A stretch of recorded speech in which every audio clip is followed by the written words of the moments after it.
Let's do it.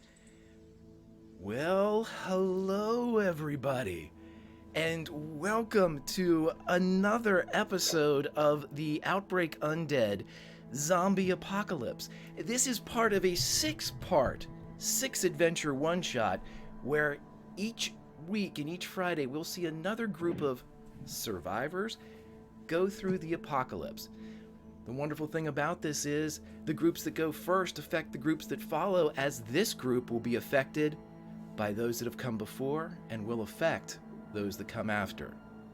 But before we go forward, we have to go back, find out who do we have in this 1984 Dodge Ram. And so I'm going to drop straight down to Josh. Josh, how are you doing today, my friend? And welcome to the channel. I'm doing pretty good. It's my first time playing the channel. I'm super psyched. Everybody knows me as Winged Horizon. I used to run D&D games until the zombie apocalypse killed everybody and they tried to eat me. Now I just look for Twinkies. That's right. There has to be one person has to continue the long message of Hostess. This can't be a religion that dies in the apocalypse. It has to be carried on. And Winged Horizon is here to do that. The Twinkies will live, even if society dies. And with that wonderful segue, a long time. They do last longer than us. Let's jump over to Jen. Jen, how are you doing today? And welcome as well to the channel. Thank you. My name is Jen. I'm Hello Sweetie 82 on the Twitches and the Twitters. Mostly, I'm just going to try not to die. But it's probably not going to work. That is a fantastic goal. In fact, some might say it is the best life goal one could have in this particular situation. And so, let us jump over to Paul. Paul, how are you doing today, my friend? And welcome to the channel. Thank you. Super hyped. What's up? My name is Paul. Handle and all that is at InWhat123 on Twitch, Twitter, all that nonsense. You can find me. Super excited. Never ever played like D&D outside of 5th edition.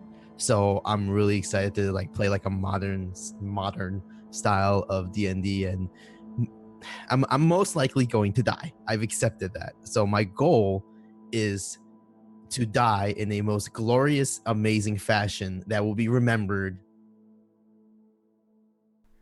throughout time. And then hopefully when I'm a zombie, I kill somebody else. But yeah. Hi, That's the Paul. best thing, Paul. That's the best thing. I'm going to die, but I want it to be the greatest death ever. I mean, yeah, exactly. If I'm going to go, I might as well go memorably. You know what I'm saying? Right. But, you have to pick it. So even in death, even in the acceptance that you're not going to live, you've already set a standard that only one person can possess. The most epic death ever. I love it. Yeah, I love let's do it. I'm hyped. I'm freaking hyped. Love it, my friend. Love it. And finally, let's go over to Diane. Diane, how are you doing today? And welcome to the channel, my friend. Thank you. Thank you. Happy to be here. I'm doing okay. Finally recovered from the flu, mostly. I am Diane. You can find me as Underreal on Twitter. I don't really stream anything, so this is completely new bag to me. And I'm probably going to be the person who sacrifices Paul. Let's just face it. Well, if you do it, you have to do it in such a way as it is the grandest sacrifice that has ever been witnessed in history to this point. Okay, so we have to. I really hope none of these people are sitting behind me. Oh, I'm going to be right behind you, buddy. Don't you worry. We're going to get to that in just 1 minute, because as I mentioned, you have a 1984 Dodge Ram. It is a large truck, and it's got a lift kit on it, big old wheels. Probably doesn't get the best gas mileage, but of the vehicles that we've seen so far, a Wagoneer and a Ford Bronco, this one probably has the best off-road capabilities. We'll see if that comes into play in this particular session of Outbreak Undead. Before I go forward, I would like to tell everybody how, if you're watching live, can you interact with what's going on? Well, if you look straight down in the donation sections, go ahead and follow, and you'll be alerted to whenever future parties go into the Garrett, Maryland zombie apocalypse. But you can also donate for advantages, for successes, which are crit successes. You can also donate for ammo or armor for any of the players. If you are feeling particularly, today's not the best day and you want to see pain dished out, you can donate to have a maniac arrive. A maniac, if you're thinking of putting a face to a fiend, think of Jason or Mike Myers, Freddy. Yeah, Leatherface. And then, of course, if you just want to see the world burn, you can donate and have a 20 zombie horde rush the party and surround them. Oh my lord, this is fun. So that can happen. Now, before I go into my little monologue, I'm going to ask the group. You have a four-seater here in the Dodge Ram. Most importantly, I need to know who is going to be driving and where the other three are going to be riding. Front passenger, rear driver's side, and of course, the person behind the wheel. So, I used to have a Dodge Ram when I was younger. I can't drive. No, I genuinely don't know how to drive.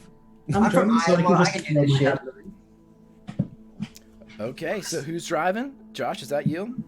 Yeah, I'll do it. Yeah, All right, All shotgun. My cool little hat. I wish I had a cowboy hat right now. I'll ride in the back passenger. I'll be back up. Okay, so I'll go around and make sure everybody's where they want to be, as I have the following: Josh driving, Jen shotgun, Paul behind Jen, and Diane behind Josh. So we I really are. wish I had a shotgun though. And yes, let's go ahead and we'll get this out of the way. As far as weaponry, what is everyone carrying? Josh? I got my my Glock, I guess it is. I got a Glock and a bat. Bat's next to me in the in between my seats, you know, and be by the little shifter. I used to know what this is called, but it has been a while since I've actually driven. But anyways, yeah, it's by the stick shift, and I have my Glock, you know, sitting there in front of me as I drive, just with one hand. Absolutely. Okay, so you're taking it SoCal here through driving Western in. Maryland, right? Our driver, everyone. Our driver. That's the best. Regret this choice. I used to have a Dodge Ram. I haven't driven in a long time. I It's love been how a that was long after. time. Right? Can we I like how you say that after we give you the role of driver. He just clips in the seatbelt and says, "Oh yeah." Hold on to your pants, I baby. got this. I can totally drive this. We're gonna die. I just got this Jen. image of him sitting down, clipping in like, what was this thing again? Remember, I also- guns shoot outside the truck, not inside. nerds. I also have a pistol and a bat. Nice. I would say probably the bat is just kind of chilling right there against the seat near the door. Nice. I will skip back to Diane. Diane, what weaponry do you possess? I'm going with pistol and a knife. 'Cause bats are unwieldy and, well, knives are multi-purpose tools anyway. Okay, I love it. There's rationale behind it. This is the zombie apocalypse. There are favorites being picked. And finally, Paul, how are you arming yourself? Yeah, I'll go with the pistol and the bat. The pistol is just kind of strapped to my waist, and the bat I'm clinging for life, as if it's like a life vest close to my chest. Very good. I love it. And I am going to ask this group a question that I have not asked the other groups, but I want to ask now, and I will let you know there's no right answer here, but I'd like to hear what you have to say. All of you, are you strapped in? Are you buckled up? Always. Safety first. Yeah. Click it or ticket, even in the post-apocalyptic. Okay. And Josh and Diane, are you buckled in or unbuckled? Yeah, I forgot to unmute myself. I am definitely strapped in. Yeah. Okay. I'm strapping with a lot of different things, you know, a belt and a gun. And Hey. Everyone is strapped. Okay. So what I will do now... how good is a seatbelt though? Is it one of those that are difficult to take off? I mean, if it's difficult to take off, I don't want anything to do with it. This is a Sure. 1984 Dodge Ram. So the belts that you're looking at here are actually two separates. It is a lap belt, which I'm assuming everybody is in, and then in the front, they also have an over-the-shoulder harness that they can clip into separately. So if you're strapped in up front, I'm going to say that you're strapped in using the harness strap as well. If you're in the back, it's just simply a lap belt that you have on. Oh, hell no. I don't want the whole strap on. Just the lap belt? That sounded really bad. Great start. We're to a great start. I really No, don't. you gotta I don't want to be do strapped in just such a manner. Gotcha. I like the forced phrasing. All right. I don't want the whole strap on. Yeah. No. Jesus. That's the quote from the game so far. Okay. I don't want the full strap on. All right. All right. Just a tip. It's been what, about 10 minutes? Great. It's a great start. Your driver, everybody. Okay. So everybody is Jen. Since you're in the front as well, do you want the over the shoulder strap as well, or do you just want the lap? I'm going to be honest. I probably strapped all the way in. Gotcha. Okay.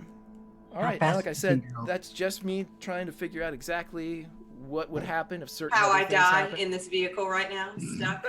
Right. How much gas do we have, and how fast does this thing go? The good thing is you've got maximum speed. I'll give you guys a full readout of what everything looks like coming forward. We're not worrying about gas right now. We're going to say that you've just recently filled up, so you're about 2.5, 3 hours outside of a place I'll describe in a second. So everybody, sit back. I have a little background to read for both you and the audience. Take notes if you will, and here we go. Welcome to Outbreak Undead, Session 3, For What It's Worth. Almost 9 months ago it happened. People started getting sick. The global pandemic was what they called it. Those not exhibiting symptoms were quarantined from the vast majority that were.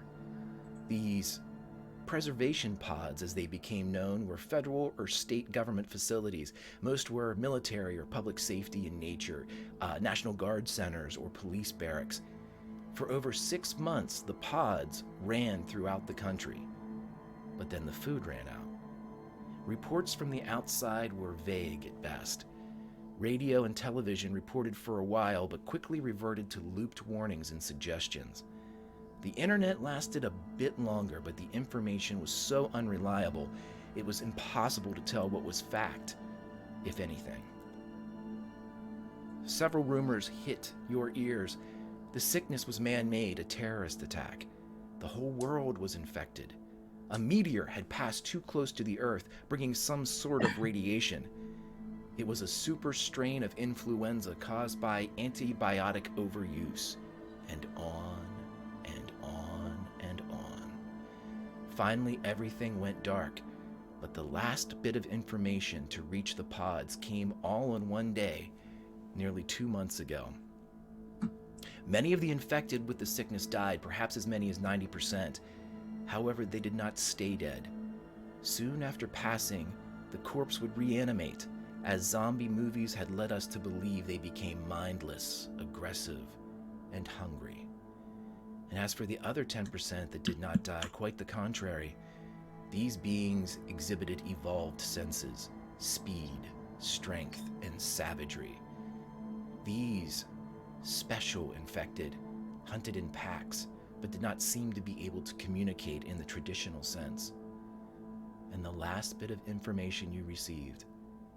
Washington, Baltimore, Philly, and New York had been able to push back the dead and infected, but at great cost. The area now known as the Mega can protect the living inside and support them with food and supplies, but as of now, cannot advance the front lines. To anyone hearing this message, help is not coming. The dead and infected outnumber you 80-1. You must find your own way to the Mega. We are waiting for you. As for your pod, you were all remote enough to have not experienced anything more than a few reports of zombies at the fences. The soldiers assigned to you had put them down with little trouble. None of these infected had been sighted. The soldiers believed the normal zombies relied more on sound than either sight or smell, though they believed their smell was augmented as well. With supplies at critical levels, those in charge of the pod proposed an escape to this Mega. Several convoys consisting of 4 to 6 vehicles would each make the trek, taking different routes. For safety, each vehicle would travel 30 to 45 minutes apart from one another. If any vehicle experienced trouble, protocol obligated them to fire a flare into the air so the trailing vehicles could be warned and reroute if necessary. Your vehicle is a throwback to the confidence of the 1980s. A pristine 1984 Dodge Ram hums east down Interstate 68 toward the Mega. A road sign says that Garrett, Maryland is less than a mile away. The sky is dark, but clear of storm and flare. On the road ahead, you see no signs of the two vehicles in front of you, the 1972 Jeep Grand Wagoneer or the 78 Ford Bronco. You see none of the people that were driving it. The road is empty, and so far you haven't encountered any hostiles. You are vehicle number 3 in your convoy. Good luck. And so, survivors, I will ask you as you hum down the road with the sign indicating Garrett, Maryland is fast approaching, what do you do? I turn on the radio. You get nothing but static. However, the man known as Dawson, who is in the first car of your convoy, did provide you all with a mixtape that he had been meticulously cultivating for these long months inside your preservation pod. It is available to you, as is the tape player inside your Dodge Ram. Excellent. All right. So guys, we're like 5 minutes out. Are you ready? I hope you like them oldies. I mean, you gotta live with it, right? Do we see anything in front of us at all? Just open road? The road is open. There are a couple abandoned cars here on Interstate 68, but they are abandoned and spaced in such a sequence that it's easy enough for Josh to be able to wheel the 84 Ram around. And as you're kind of wheeling around these abandoned cars, none of them seem to be particularly interesting. A couple of them have doors open on them. Nobody appears to be present. There are no signs of the undead. It is now 9 o'clock at night, so it is completely dark. You don't see any lights in the distance, but you can roll a spot listen for me if you'd like to kind of keep your eyes out. I am not driving with my headlights on. Okay, Yeah, it's dark, but you're driving at a rate where if something kind of looms up in front of you, you're not going to just crash into a car. We'll say you're going like 30 miles an hour, you know. all right. We do a spot check, you said? On that one. Where is this spot? Oh, spot and listen. Spot listen, yep. Oh, I see everything. Ignore stealth roll, that was an accident. Okay, so as you are all looking at everything here, Jen, you see coming up, and it's more as explained before to some of the earlier survivors, it's not so much that you're able to identify a town coming up on your right. There aren't any lights coming from the town. There's nothing to indicate that this is a bastion of civilization, because it no longer is. But instead of the rough geometry and shapes of nature, instead of the foliage and the branch, you see the square and the rectangle as the shadows take the shape of civilization. You know that you have entered Garrett, but Garrett seems to be as dead as the rest of the world. And you alone, as you are looking out the shotgun side window, you are close enough that you are the only one that hears a piercing car horn from somewhere to the north. You know, I bet it was chemtrails. This whole conspiracy thing, it was obviously the chemtrails. They started talking about it and then it just disappeared, right? Yeah. Chemtrails again. Really? Did you hear that? What? Hear what? There was a horn, Josh. Slow I down, didn't hear slow the down. horn. Listen, I start to listen. slow down a little bit. What are you talking about? I look out the window to see, is my window clean? Clean Do I have to enough. stick my head out the window like my old truck? Okay, so you stick your head out. Diane, as you are behind Josh, you see Josh kind of stick his head out the window to look and presumably get a better view of the night air. Josh, you're hit in the face by the cool air here in late September, early October of the highlands of Western Maryland.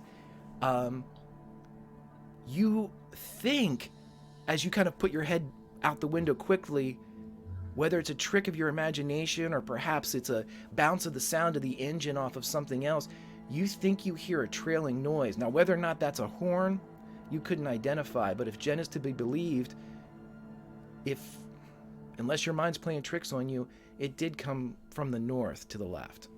I slowed down to about 20 miles per hour. You heard it, right? I think, I don't know. Shit. It was definitely a horn, Josh. I hear a lot of things here. At least I don't smell any dead bodies. I would have heard it if you weren't talking about chemtrails all the time. Come on. I'm in the backseat, banging my head against the little window. I didn't hear anything. God damn it, Diane. Something Paul there. is okay. He's having another damn fit. I am not having a fit. I am just tired of this music. Continue to hit my head on the window. Just hold on. Your head is not The going to music fix will go off as soon as I find some new Twinkies. Come on, I ran out. Let's be quiet though. That I heard the horn, and it's just gonna draw everything over there. It was. I swear I heard it. Are there any other side roads that go away from this horn? You can see as you're going forward, Josh. And also, we're going to say, too, as the radio is turned down a bit, the music cuts over to Buffalo Springfields, for what it's worth, as you all kind of creep into Garrett. I turn off the music. Okay. Oh, thank God. It lingers for just a brief moment, but then is gone. You see that on 68, this interstate before you, which is just a 2-lane road, really, it still does have exit ramps. One of them leads down into Garrett as an exit directly into the town, but you can tell that it looks as if you could double around and kind of cloverleaf and go north from that position. All right. Well, just to be safe, I think I'm going to go around this other way. Okay, so you're going to leave you're leaving 68 and taking the exit? I'm taking the exit to go to the side road. Okay. Because she's right. It tracks sound, right? As you pull off and you head towards you're heading towards the sound that Jen pointed out to you. So as you go off of 68 and kind of clover leaf around to the right and then up to what would be left of your original driving position, I'd like everyone to roll another spot listen for me. This is how I'm driving away from that sound, right?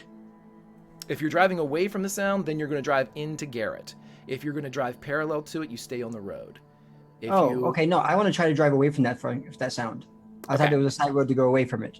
Nope. You can travel. Basically, if you're looking at it from the above, you're heading from down up, and it would be, to the left would be the sound, to the right would be Garrett. So if you want to avoid the city and the sound, straight on your course would be the way to go. I'm going straight. Okay. So as you all are driving, and let me take a look at Somebody's having a bad day. Oh, yeah. As you all are driving, you'd go about you would guess, Josh, about a half mile, and you're looking and making sure you don't hit any of the cars and keeping your eyes scanning, right at that kind of head level for everything, 3-4 feet off the ground as you're driving. And just as you're driving, you boom, boom, boom, boom, boom, boom, boom, boom, as you run over something. Well, that wasn't good. Jesus. What did you hit? What was that? It's dead now. I'm going to keep going. What was it dead before? If it wasn't dead before, it is now, and it might just chase us, so I'm going to keep going, unless you want me to run back over it. Looking out the window as we drive over this thing, can I see anything? Yeah, Jen, as you kind of hit it and go over it, you look back and kind of peek through the quarter windows of the Dodge Ram. You see what looks like a motorcycle, and you see what looks like a rider splayed along the road. And as you look, you see a puff of steam or smoke come out of the engine, indicating that it had just, or very recently, been run. Whoa. Josh, you fucking hit somebody. I did not hit somebody. I was looking. I'm only going 20 miles an hour. You need to stop the car. I look at my rearview mirror and I see the same thing. Yep, you see more of a shape, but it's enough to indicate that if she says it looks like a person laying there. Okay, somebody get your guns ready, and I'm going to back up. I'm going to go back in reverse and just going. Somebody look in the front for me too, so something doesn't jump in front of us. Make sure you don't hit it again. All right. So I hopefully somebody's looking in the front while I'm looking back to reverse. I'll lean over and keep an eye on the front as he's backing up. Okay. So as everybody's kind of switching positions to view in different directions all at once, as you back at that up, corner like this angle. yep, you come in and you're able to miss it as you're coming in again. But as you brake and pull beside, Jen and Paul, you guys would get the best view of this as it comes alongside the passenger side. And as it comes along, you look down and you see someone that is not undead looking at all. However, they are very much deceased. As they are lying there, they seem to have, just from the angle at which the person is lying there, and you're not sure if this was caused by the truck that Josh just drove over them, this person's neck is snapped. Also, you notice that maybe 10 to 15 feet away that Josh didn't hit, but it was over in kind of the same field, the same area or debris area, is a chainsaw. Oh. Do we see that chainsaw? You do. Good job, Josh. You killed a person. You Wait, kill what? him. There's no way I kill him. Look, he's been dead for a while. He has flies around him. Does Well, he? I want to go outside. I'm gonna go outside.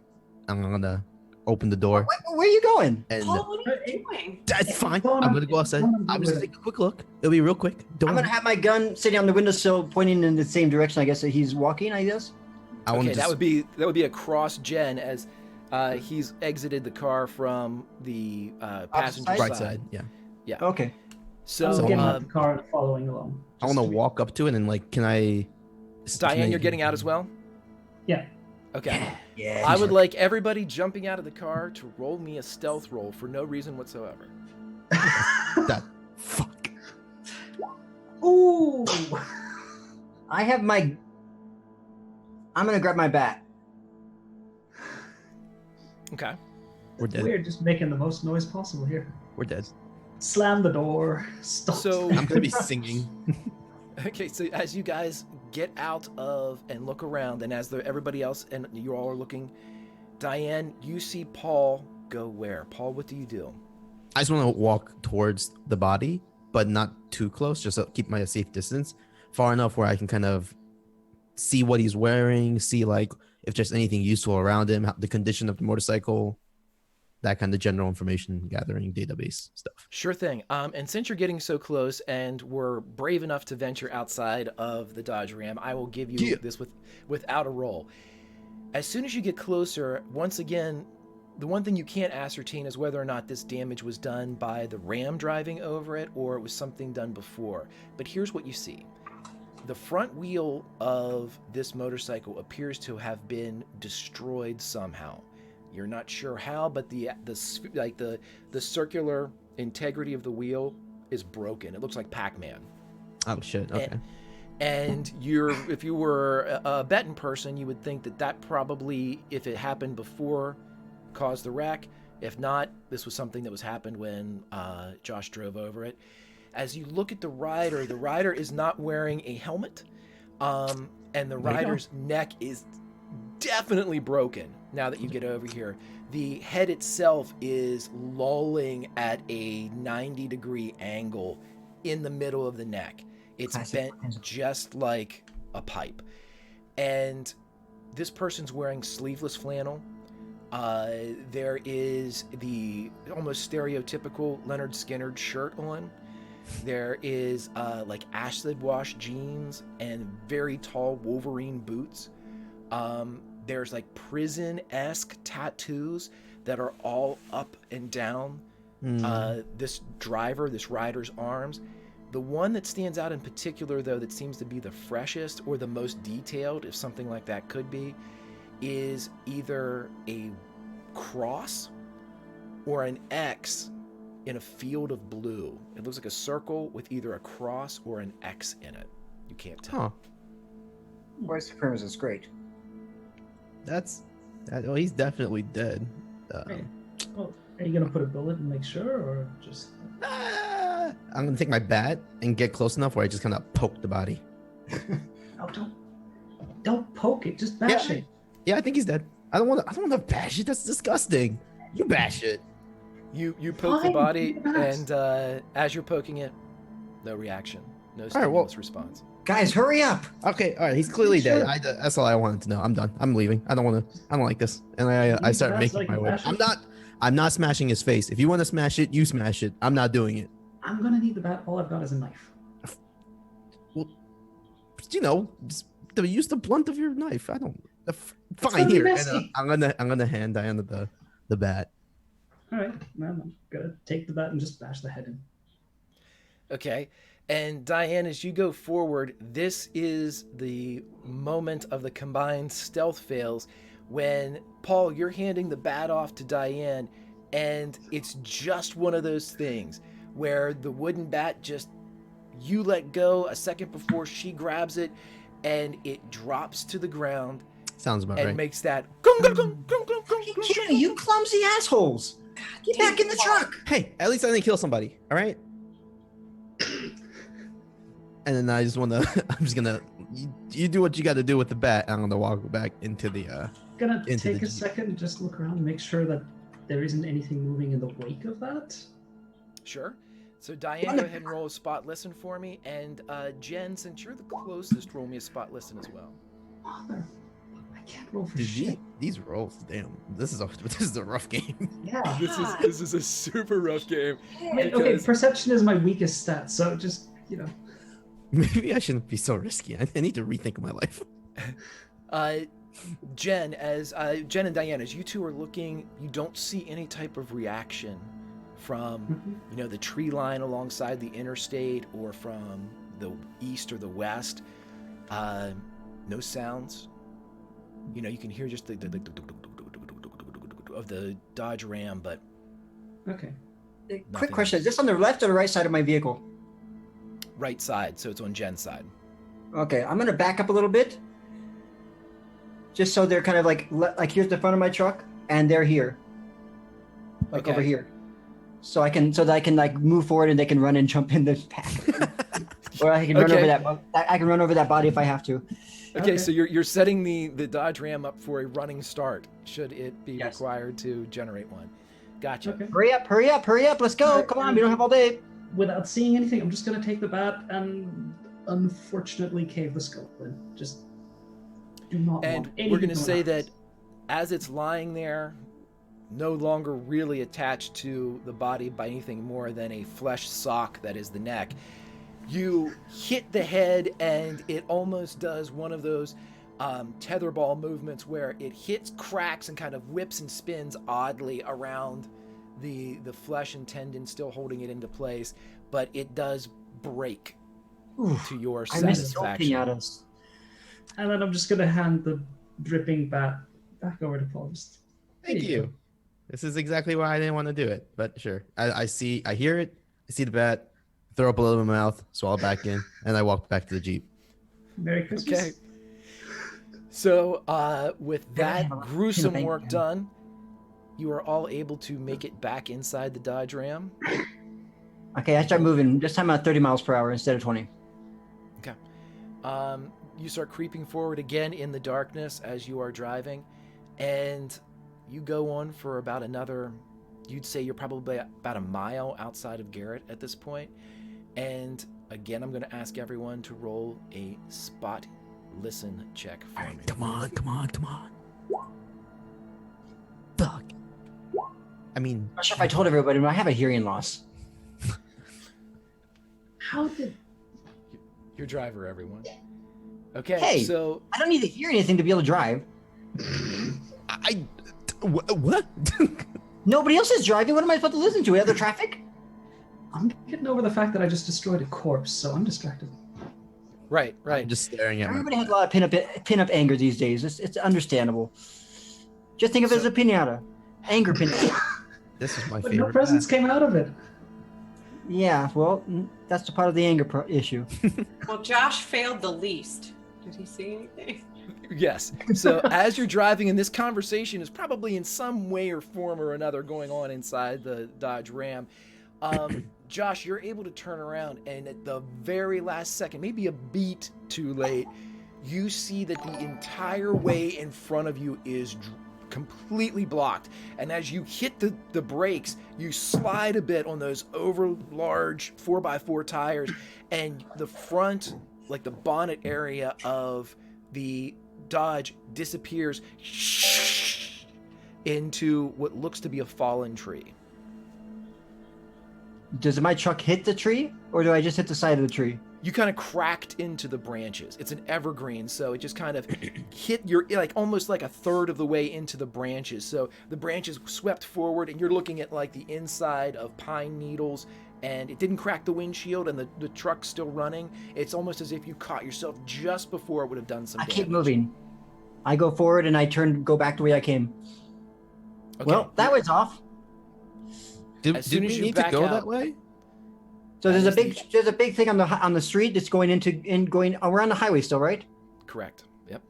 So I turned back, and now on the side of the road, is it a ditch, or is it what's on the side of the road around the tree?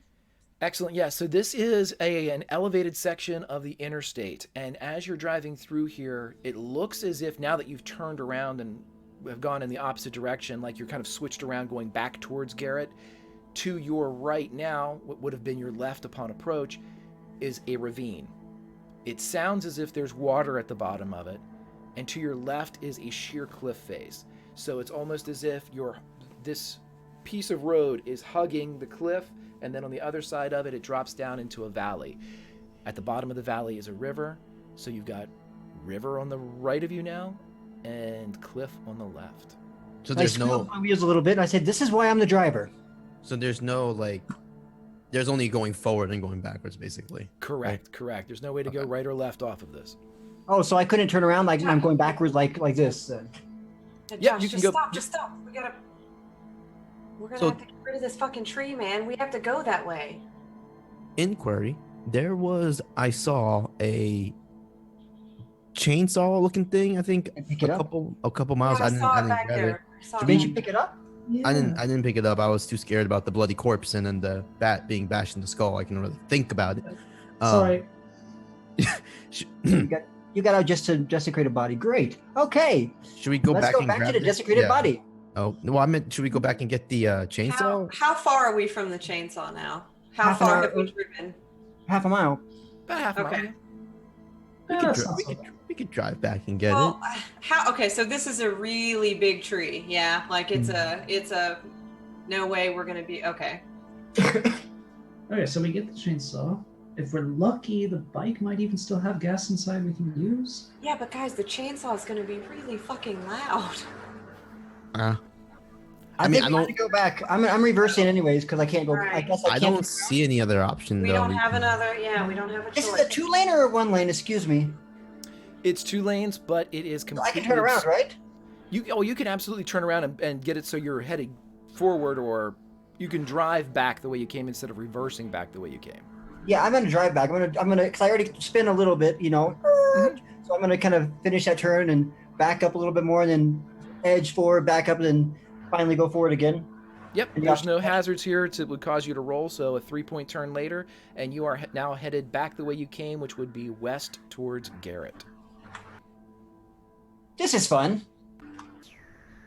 Okay, the chainsaw was right up here. It was like right towards the side of the road. You Where know, you hit the why guy don't we just go to on- Garrett? Or why don't we just go to the sideway? And there's always an exit and an entrance back onto the highway. You can just go around the tree. Because that's where all the noise was. That was the car horn. Or we'll drive fast. So we have the option of a loud car horn and making chainsaw. noise with the chainsaw, right? Okay. I like I'd that. rather just drive right through that other sound instead of starting a chainsaw. I don't know about you guys. Yeah, but you understand that a fucking car horn just continuously going off means that whoever went that way probably isn't in a good situation. I don't want to drive over there. I would still like to get the chainsaw. Just saying. Yeah, We're driving through that way. Just hold your horses. Okay. either so- way, let's pick up the chainsaw. They're always handy. I feel like I have kids. Are we there yet? Jesus. Yeah, basically. Told you guys not to let By the Josh- way, Kit Battlebeard has just donated crits to everybody. Hey, you all have Kit! automatic Kit. successes should you definitely need them. Oh, thank you. You We mean will. when we need them? We will need. Given our rules so far, that's been Do we get to choose when we use them, or? Absolutely. Oh Alright, yeah, cool. this is absolutely when you feel that you need to use these, please do so. So as you are Thank you, driving back the way you came, because you're all on the lookout for it, and because you hit it once and you're kind of aware of the positioning, you know when you get to the area where the body should be. Okay, one person get out and grab the thing, come back in. We'll just keep it just in case. What do you mean where it should be? The body's not there anymore? No. Son of a bitch. Mother. Do we wait? So we're aware of this, The right? broken head body's not there anymore? That's alarming. Guys, the body was just here. I'm not going to stop it, guys. There's no body there. Where'd the body go? That's Let's alarming. just keep moving, yeah? It can't have That's got a- up by itself because I bashed its brains in. That's alarming. I do a California roll and just keep moving. Someone. No, wait, the chainsaw. We gotta Yep. get the chainsaw. You want to get out and get it? Can No, you? This seems like a trap now. I'm Someone gonna. You can get out. I'm just doing a California roll, like I'm going through a stop sign. Go ahead and jump out while it's moving, and then grab it, run it, grab it, grab back in. What the fuck? It's going like 5 miles. It's going 5 miles per hour. You can grab it and run and jump in the back. If we, I am playing like, as we myself. approach this place, we see the corpse isn't there. Is it not there in the sense of like the whole thing has just disappeared with no trace, or is it not there in the sense of it's gone and there's a big bloody spot where it was? Is there like a trail or anything? Well, no one's out to really look at it, but I'm feeling nice. So as you thank guys look out, you see that there's definitely, and once again, you're not sure this could be a stain made by oil or gasoline, something from the bike. It could be a stain of something from the person, but there is a spot there at least. Now the bike's still there, but the person is not. And you do see, however, the chainsaw is where it was when last you went through this area. Son of a bitch. What if somebody used the chainsaw to fucking knock that tree down into the road?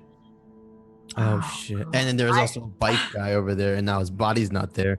Okay, all right, yeah. Let's keep driving away. You know from what? here. The more we talk about it, I think the car horn sounds a lot better. So Let's just yes. My I vote is California for- roll. I California roll, and then when they say that, I just kind of hit the gas a little bit. Let's get out of this area. Fuck. Sweet chainsaw, you will be missed. Right, there it is. You can see it. That's a Diane, trap. as you turn to look at it, you see it getting smaller and smaller behind you as that potentially necessary plot point disappears in the rearview mirror. What the hell, Goddamn guys? trap. How does something get up and walk around without a brain?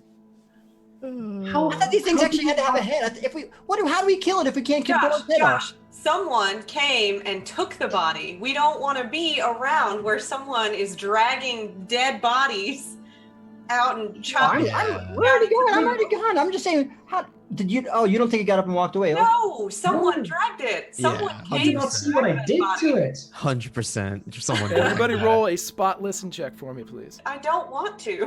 Are you sure? I could just be one of those another new outbreaks. You know, like the antibiotics. They kept on morphing into new, stronger antibiotics. Only Or- one failure this time. Oh, only 6. I am so fucking useless.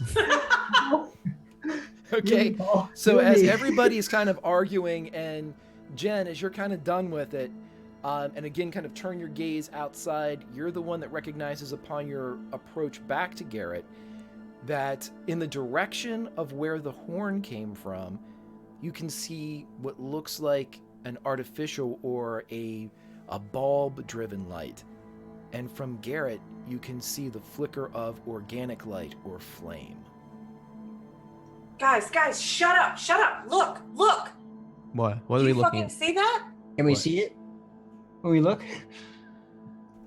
If Yeah, when I she points it out, you can Yeah. definitely see it. point it out to You can- you. Firelights You are can see actually that- humans. To the north is light, artificial light, and to the left into Garrett now is flame. Nobody's tried to attack us that's living, right? People are still like nice, but not like survival. Let's become mass murderers kind of people, like, right? You gonna You learn have today. not encountered any hostiles to this point. Okay. We To this encountered point. any- So I wouldn't suspect anything. Okay, that sounds like, oh, great. So at least maybe we can find some more people. The more people, the merrier. No, hang on. Have we encountered anyone at all? Have we not encountered hostiles because there hasn't been any person, or? Well, that's kind of like the chicken and the egg. No, you have not encountered any other human beings along your trip so far. You, of course, are traveling in a convoy with other survivors, with other living people. You've seen zombies shambling around. You haven't had any run-ins with them. It's been a pretty good trip so far. Up until now. Great. All right. So where do you guys think we should head? Should we head towards the artificial that clearly that light over there, and I point to the north, or that light over there that looks like hell? After the chainsaw, I just don't trust. I'm moving towards the firelight. I was like, the firelight sounds good. At least we have more humans, more survival, right? We got to check out, make sure if they're alive, we got to bring them back to the Mega with us. God damn it, Josh. All right. I mean, I don't. All right, Okay, let's go there just go. slowly. Let's just go, but really slow. Approach it and make sure that we have a way to get out fast if you need to. Always, of course. I'm always looking for a way out, but make sure your guns are you got something ready in case they're assholes. In case. Yeah. Fuck those assholes. If they're assholes, lean to the side so I can shoot past you. Yeah. All right. Sounds good. We don't need the windshield. Put your gun out the window. Don't shoot my window. Don't shoot my front window. I gotta see that thing. I don't want to have broken glass in front of me. Jesus. Make it a convertible. So as the 4x4 argument continues towards Garrett, as you all get closer to the town, you begin to see that there are, while not abandoned cars blocking the road, there are obviously more vehicles that have probably were left in the road, but have been pushed off of the road as they are sort of angled and left in various states of abandonment. You get glimpses of this firelight as it is still a distance away and more of a glow than a defined flame. But as you get closer into Garrett, you see more and more evidence of civilization. Garrett's not a big town, but as you drive in, to the left you see what looks like a bowling alley.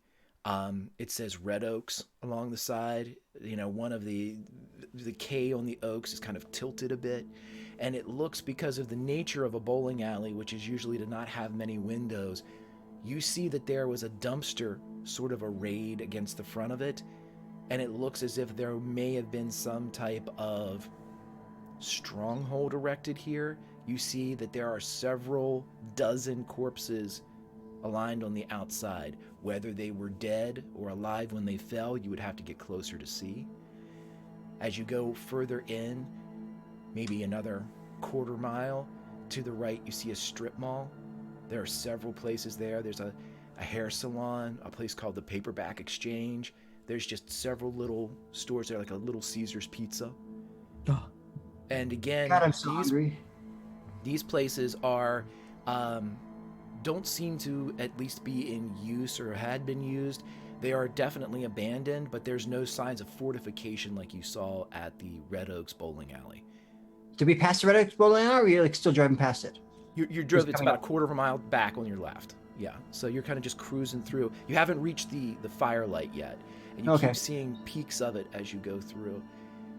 And as you all get closer, you see what looks like you see what looks like a school of some kind coming up on the left. You see a sign that says Edgar Allan Poe Middle School, and there in the athletic field up front, you see a bonfire, a very large bonfire. Oh, fuck this. Oh, shit. Okay. This doesn't sound creepy at all. At least there's no crows, right? Should we go check it out, guys? Just stay alert. That's Definitely no signs of any of the vehicles that we started this trip with at all. No signs that they've been through here. Nothing. Nope. That's a good point. Okay. And around the bonfire, like, is there any sort of activity? Is it just the fire?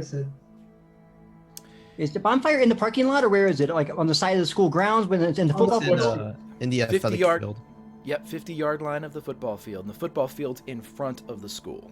So you can see the school kind of up on a hill, and then down a sloping hill is the flat level area of what would have been a soccer football.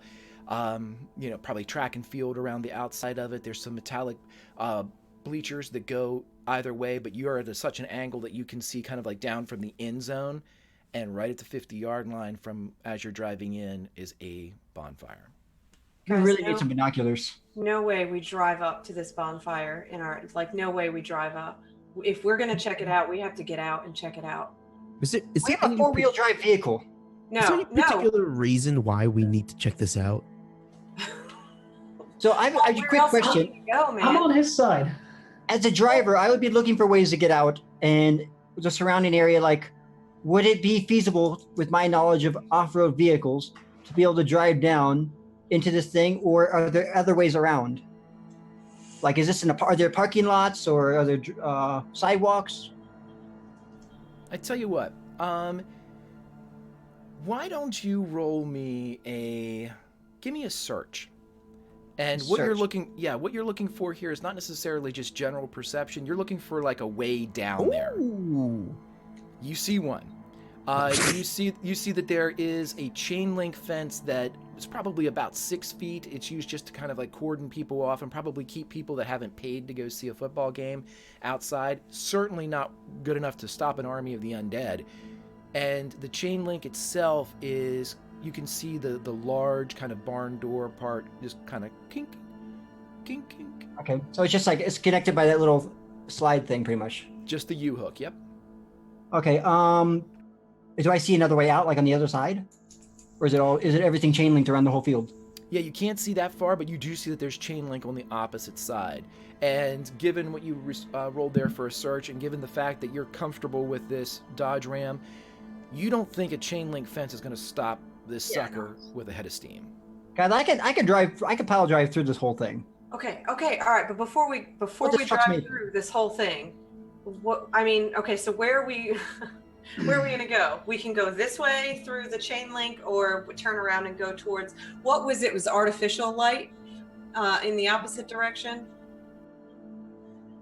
I'm going really slow right now, like 2 miles per hour. I'm not stopping the vehicle. Okay, guys, listen. What do you want to do? We have to go. We have to get in here somehow. So I just don't really see what good the bonfire is going to do us. I mean, it's going to run out eventually, and then we're just stuck in an open field like a buffet platter. I'm not worried about the bonfire. I'm worried about who started the bonfire. I'm worried about Well, maybe they're stuck here. Yeah, but then wouldn't they do something that's a bit more of a clear message than just a big old bonfire in the middle of a field? I mean, They might not have anything else left. A trap. Okay, all right. So guys, let's take a vote. Okay, I don't know what else we can do at this point. Do we want to go towards this bonfire, or do we want to turn around and see what's the other way? I'm voting turn around. I think we should see the bonfire. I mean, we have to see if there's anybody alive. Because, I mean, you want them to do that for you, right? Yeah. If we're going to this bonfire, I vote we just drive right past it first, just to see what happens without getting out. I don't want to stop in the middle. I can drive through that. Yeah, I can drive through. It's a football field. I mean, I just drive down the hill, vroom, and go by. It'll be a little bit. It might be muddy, but that's okay. This truck can handle it. No. Can we see what's on the other side of the fence down at the end? I'm telling you guys, I think we should get out. I don't think we need to drive our vehicle through all of this. I just don't think we should be here. How about this? Can you, Josh, get close enough where it's an easy path for you to get the heck out of here if we need to, but far enough where it won't be in danger, and the two of us will do the buddy system. 2 of us will go out, take a look, quick little look, really quick, and then we'll head back. How does that sound with everybody? I'm going to put the clutch into a 4-wheel drive if I can. Sure. And Josh, here's what you would be able to see, given what Paul has just told you. You do see that there is kind of like a tarmac-esque track and field track that goes around the outside of the athletic field. Definitely wide enough for you to drive the Dodge Ram onto, and you can get it to a position kind of parallel to the 50-yard line, where you'd be on that presumably solid ground, and the pair that was getting out would only have about 25 yards to go to get to the bonfire. Quick question before I go down here, is there anywhere that people might be hiding or be looking for people that would come by? Hell yeah. Everywhere. I mean, I'm not gonna lie, like literally such. everywhere. This is, you're in the apocalypse. Every place is a hiding place. So you'd be driving down into the stadium and No, I mean like a fortified place like we saw earlier. Oh, you mean like where survivors might be hanging out, or? Yes. Yeah, definitely. The from just what you've seen so far, the bowling alley looks like it at some point or currently was used as a fortified location. Now, as far as what you're saying before, if there could be somebody here, the main thing is, and I'm being flippant when I say the apocalypse is a hiding place, in this particular area, the bleachers would be your biggest concern. Because, you know, they have that odd line of perspective sight where you can see in between them, but then you have like foot catches and stuff. So that in and of itself would be tough. Plus you've got the light from the bonfire casting organic shadow, which is real tough to detect movement. Right, yeah. Great. Teenage zombies coming after us. Cheerleader zombies. Lovely. I played that video game. And the linebacker, of course. So let's do it. Let's do this. I volunteer to head out. Obviously, you know, Diane, you don't feel comfortable doing this, so we shouldn't force you to do it. If So we're doing this, I'm I'm very doing it. adamant on it. So I think you should lead and go in front of me. I think it's only fair. And then we'll take a look very carefully, and then Josh will be ready at the pedal in case, you know, all hell breaks out. Just keep an eye out, and then just 4-wheel drive. Yep. yeah, and just get the guns ready in case something happens. We'll just be really prepared. Okay, Again, Jen, you know, after you, ladies first, and then we'll see what happens. I think it's a good bet because he's right. So, what I'm in 4-wheel drive, I can't go fast. I can't go up to third gear. I can only it's like pretty slow. It just gets me through rough terrain. Okay. So let's do At this. this point, where we are currently in our vehicle, how close are we to this bonfire? So if this is your course of action that you've decided upon, and I'm giving you guys quite some leeway here with discussing it, as nothing is happening at the outside of this truck that you can see, as you guys are able to go through the gate that Josh indicated, you can creep down on what would be an access road for cleaning and maintenance vehicles to get down there, or if they're bringing in the trucks to take around the homecoming court or something like that, or a parade. They drive down and you're able to get onto the hard paved track and field track, and in what Josh has already said, low gear, 4x4, you creep up 5, 10, 15 miles an hour, kind of go around the ovoid that is the athletic field, get to the 50-yard line, and you look over and you can see this huge bonfire, probably 20 feet in diameter, as it's burning. And they got some marshmallows? Yeah, 25 yards away. I'm gonna take a. Can I see if there are any bodies inside of that fire? Yeah, you if you're looking for something specific, go right ahead and roll me a spot listen. No, why do I bother? It's Diane, it's almost as if looking at it is difficult because your eyes have become acclimated to the darkness, and as you look, I mean, it's brilliant, and you know, it's kind of tough. All right, okay, all right, Just Paul, are you ready? burning corpses here. All right, are we gonna go check this out? Yeah, let's do it. Okay, let's do it. Josh, I have get my ready. gun. I have my gun on the window, on my windowsill, pretty much just to see if anything happens. I hop Yep, off of same. the Dodge. Okay. My window's open, my gun's ready. Just I'm So looking as all the- directions, though, not just at them. Gotcha. So as the passenger side empties, as both Jen leaves shotgun and Paul leaves the seat behind her, you guys get out, close the doors, and begin to walk over. As you are approaching the bonfire, yeah, Diane? I'm just gonna interrupt real quick. Rather than the bonfire, actually, since everyone's gonna be looking at the bonfire, I'm just gonna look on the other side towards the bleachers just to make sure we're not gonna get barreled into from there. Sure, absolutely. Same. So, I'm looking in all directions too. okay, Diane, you're scooting Paranoid over hell. into basically like Paul's seat to look out in that direction.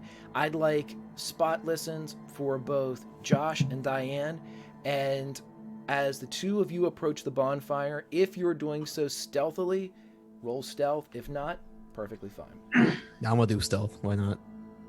Oh God! Oh, How can you be loud on a football field? Jesus, are you trying to make an echo? Oh no! How long is no? All right. Are we there yet? So I failed. Is this Okay. American or Anybody Canadian out rules for there? right? Oh my God! Football! So as you all get closer, Somebody and dial as, 911. as everyone is looking around to see anything. Josh, you don't not see anything, but you don't catch anything as you're splitting your attention kind of, you're doing like that full circular sweeping kind of, watchtower type of look at everything. Diane, you're the one that notices as just about the time Jen and Paul get up to the heat of the bonfire. You don't see any movement, you don't see any other vehicles or any of the dead, but you do see something that's odd. You see what looks like a rope that's run from where the announcer booth would be at the top of the bleachers, and it seems to be going down, and as you follow it and then kind of shift back over to your seat, you follow it and it's going right into the center of the bonfire. Oh, we're fucked. And as you look at it, you realize it's not a rope, it's a wire. And that's when you hear, and you bear witness as you look up as a 5-gallon tank goes down into the bonfire, and there is a brilliant explosion as I would like both Jen Holy and shit. Paul. Do I have time to warn them? You Oh, do. And I think- as Diane, as you yell out, I'm going to wait for you. Watch out! You tell me what you want to do, and I'm going to have each of them roll a dodge roll. And because of your warning, this is going to help a bit. I will also remind you that Kit did give you guys successes on this. Yeah, fuck yeah. Okay, in addition to yelling at them that something's coming their way, can I, this is going to be such a, pun not intended, but long shot. Can I try to shoot the barrel off this wire? Absolutely, because that sounds incredibly fucking dope. So, Diane, as you see this, you're able to get, the windows are kind of down already. You're able to sling and get your arm up above, outside of the Dodge Ram. And as it's going down, here's what's going to be. Your benefits are going to play into this. You're each given a success if you decide to use Kit's critical success. But everything is based off of just how bad it could be. So I'm not telling you how many successes you need. If you want to take a shot at that wire, you go right ahead and roll me a firearms pistol. And if you want to use anything to augment that, go right ahead. I am gonna use that success, and I would like to use. Is this where the competency points comes in? Absolutely. Yep. Yep. Oh, good, I'd like to have nice. one of those as well. Okay. So with 2 successes, that will add to the help as we have Jen and Paul roll their dodge rolls as everything gets real interesting in the next couple seconds. Oh no! Jesus. Okay. So with the brilliant explosion, I would let everyone know that 5-degree spread of failure would indicate a severe wound. However, with the 2 successes that Diane has given you, buying you basically precious time to react, and then as the shot perfectly severs the wire, causing the hanging 5-gallon drum or container to drop a bit early as it's off to the side. Instead of what would have been a devastating wound, we are going to have the following damage applied to each person. 2 damage from your damage threshold as Jen and Paul, you feel this gasoline fire roar through the flames of the bonfire. It immediately catches on your sleeves as you put them over to guide your face. You smell burnt hair as your eyebrows and some of your topical hair suffers because of this. But other than just this flash and the 2 damage that you each take, you're still alive. Diane, what the fuck was that? And Diane, tell me how you shoot this thing out of the air as you do sever it on its way down. Oh god. I mean, I can see it coming, or I hear it, see it. I'm gonna just sight and try to figure out if it's coming, how fast it's coming down, and try to either hit the barrel so the impact of the bullet will knock it off course, or just try and sever the wire so it just drops in front rather than into the fire. And that's what it does. And so, Diane, as you lean out, and maybe since this is the Garrett of Atari Twilight, maybe like an action star from the 80s, just lean out and perfectly shoot as it severs and hits, as somewhere Mel Gibson and Sarah Connor are cheering as it swings down and once again just diverts it enough to save the lives of Jen and Paul. As it flares to life, Josh, and as you're sweeping to look, you Holy see shit, that... Jen, or Diane.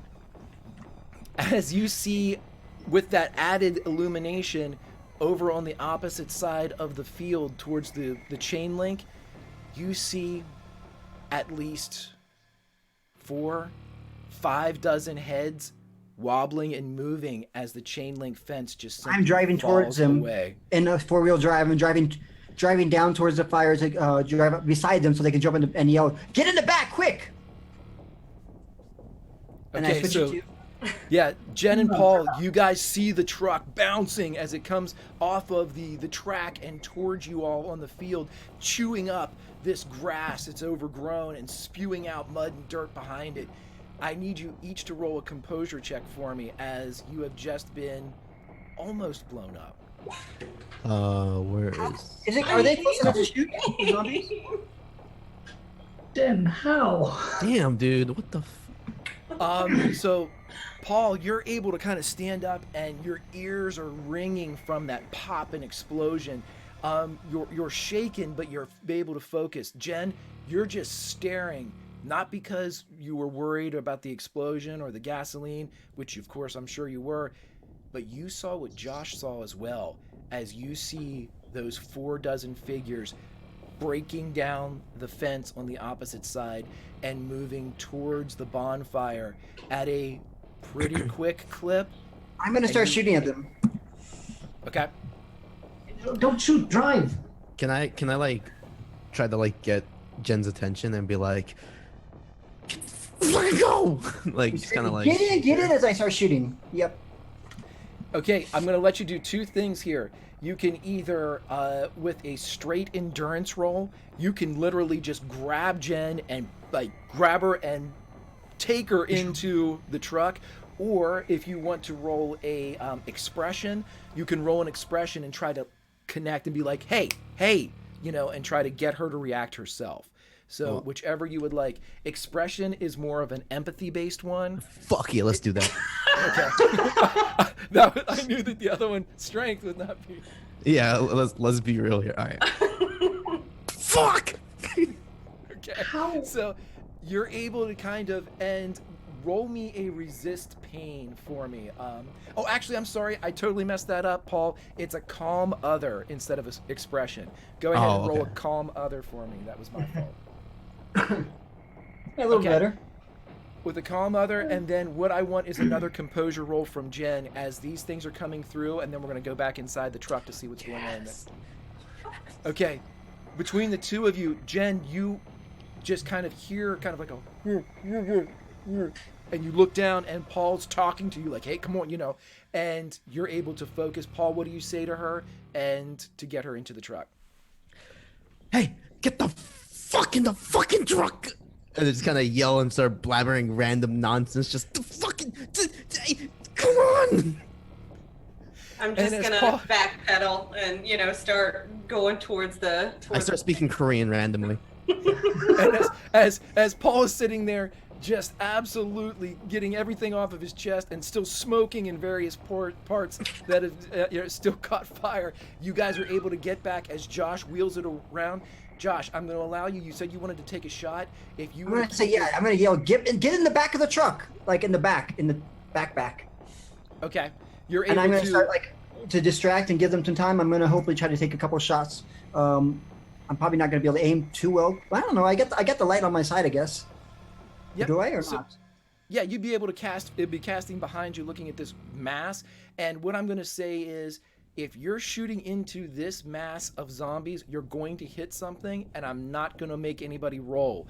What I will roll is, for every shot that you take, I'm going to count that as basically 1 minus your ammo. You're not going to be spraying in there, but each shot. I'm not spraying. I'm just.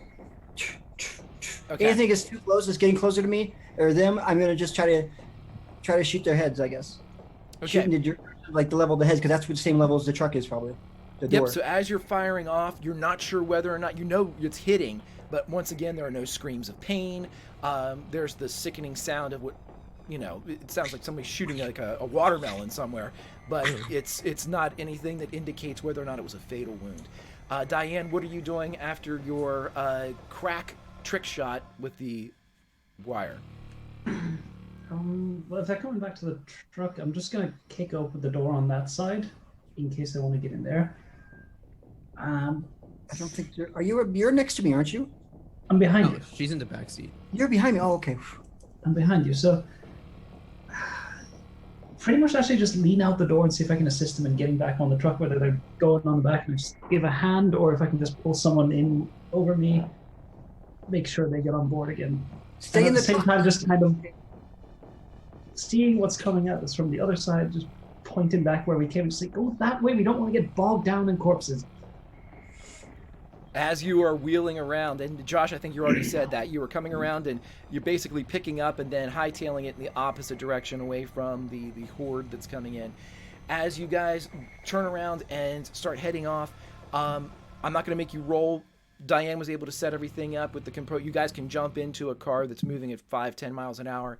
You hop in, and as you're driving, tell me where you're looking, and then roll a spot listen for me, please. I'm driving back towards the way we came in, right? Right. I'm gonna be looking just like when I'm driving regularly and I'm driving fast, I'm gonna be looking everywhere for cops. So I'm gonna be looking in all directions. Okay. So yeah, I was gonna say presumably, Josh, you're looking straight ahead as you're driving and checking your periphery. Let me know which direction. Periphery. Yeah. Jen, Paul, and Diane, where are you all looking as you have the ability to look where you'd like? Quick question. So Diane opened the back door, and Jen went through the back door. So there's two people in the back seats, right? Mm-hmm. So I want to jump into the trunk or the back part. Yep. Yeah. That's what you're supposed to do. Yes. Yeah. So yes. I'm gonna do that, and as I'm gonna look just behind the Dodge as we drive, like to get a better view, so there's no like obstacles with the windows or anything. I just want to be in the back and look around, have my gun ready, and be panicking and almost throwing up and cursing a lot in Korean. Okay. Get it together. Paul, as you would see as soon as you jump in and kind of swing the large kind of tailgate closed, there is a power down button back here, and you can take the entire back window into the back gate and open it up if you'd like. If you want to give yourself like a complete view of what's going on. If not, I mean, you can keep the glass between you. But if you wanted to shoot, you're going to shoot through the glass. I feel like I'm not going to be smart enough to press that button fast enough, to be honest, in the panic. So I'm not gonna put it down. Okay. Everybody. Do we have a roll bar in this truck? Sorry. I'm going to be looking at I'm going to be looking at where the barrel came from, just not exactly there, but just that general vicinity, see if I spot any movement, if there's anyone clambering about up there, if there's anything to indicate who the fuck just dropped a barrel of explosive on us. Absolutely. And Jen, where are you looking? Oh, I just almost got blown up. I'm sitting in the back seat. I just got blown up and saw a shit ton of zombies. I'm sitting in the back seat just, oh my God, there were so many. There were so many. I'm just having a fucking fit. Okay, so what I want is a spot listen from everybody and a composure for Jen. Hold on to something back there, Paul. Okay.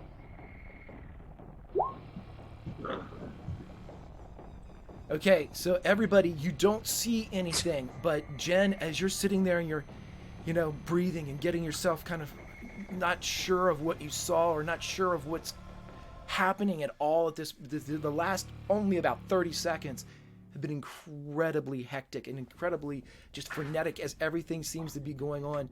And as you stop and look forward, just past Josh's shoulder as he's driving, looking around, you bear witness to a motorcycle as it drives by the length of the chain link, and you see somebody sitting on the back, and they seem to be pouring something out as they drive by. And then Josh, you see it as they kind of break into the firelight. Jen, you saw it first, though. We're heading towards what I just saw? Yeah. Josh, stop! I'm not stopping. Do you see those guys up there? What the fuck? Stop! Back up!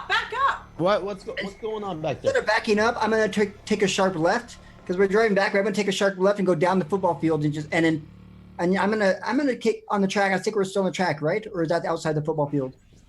The track is around the outside of the football field. Yeah. So it's We haven't got out there yet, right? That's where they poured whatever that thing was.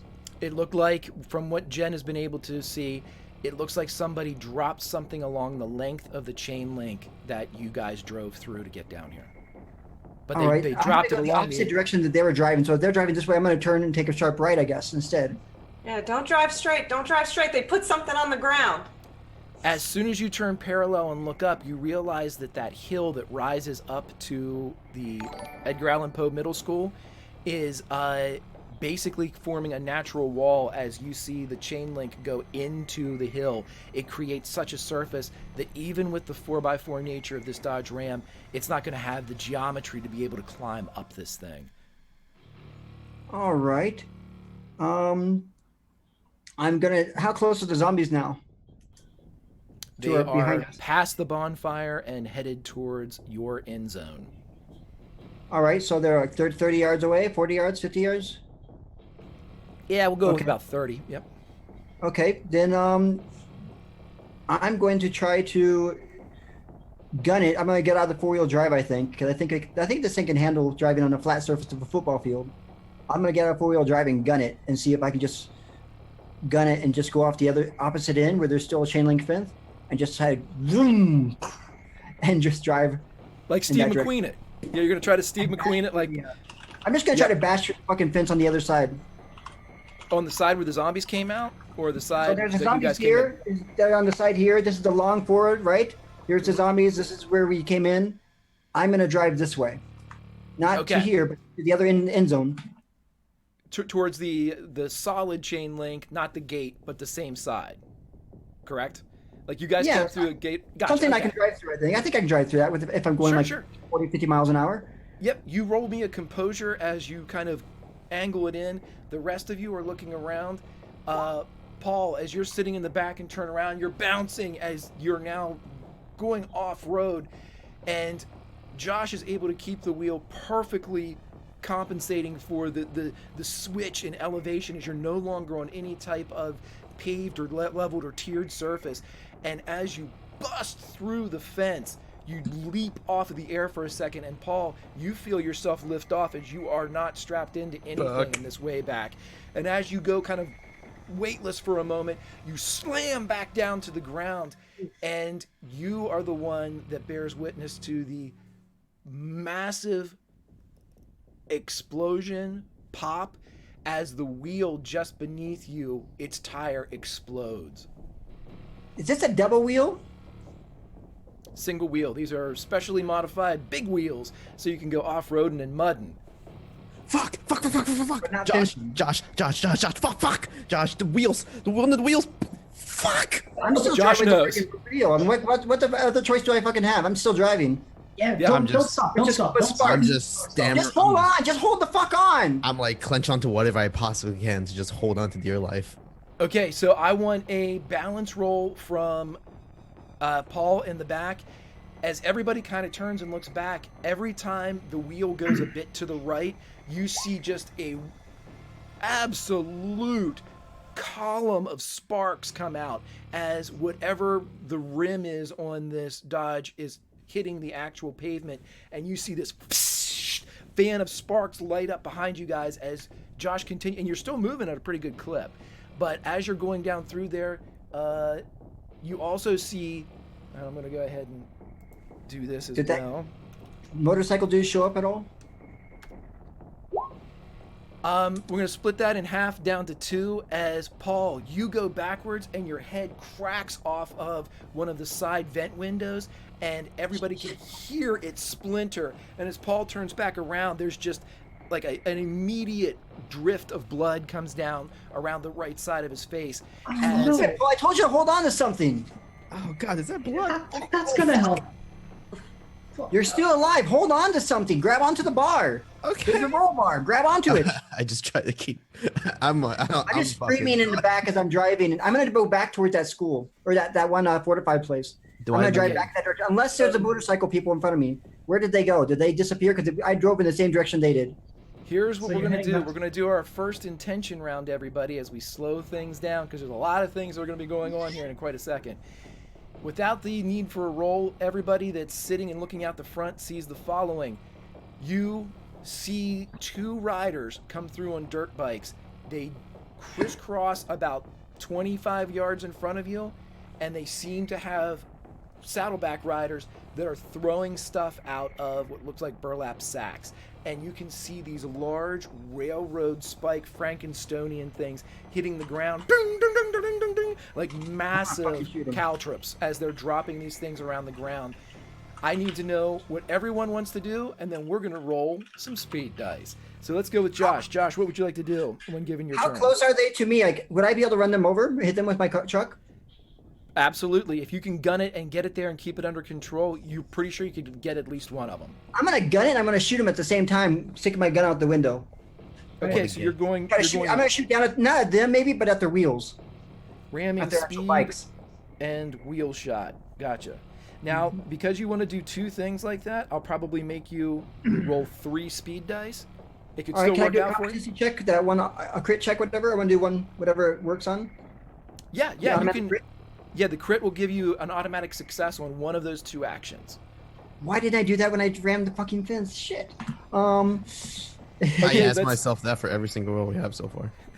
Okay, so Jen, what would you like to do as you see this situation unfolding? Okay, so motorcycle guys are directly in the front of us. Yep. I'm in the back seat. Okay, so as he's driving towards them, I would like to lean out of the window and fire on the guy on the back of the motorcycle. Okay. Shoot him, shoot him. And let's go over to Diane. Diane, what would you like to do? I want to be shooting at the wheels of whichever motorbike Josh isn't shooting at. Okay. Sure thing. So we got So if I see equal amounts of you fire towards going. one, I'm just gonna try and take out the other one.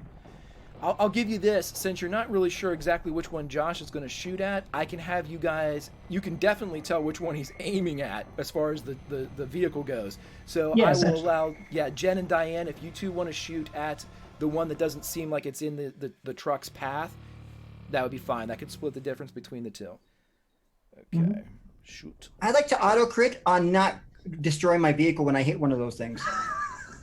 Do Okay. I need to take damage for the head wound, by the way? Yes, you did end up taking 2. I rolled a 5 and was going to split it, and I rounded down. So you take 2 more damage as you should still probably have I a have couple one more. left. Yeah. I have one. And then Paul, what would you like to do as you are kind of flopping around in the back?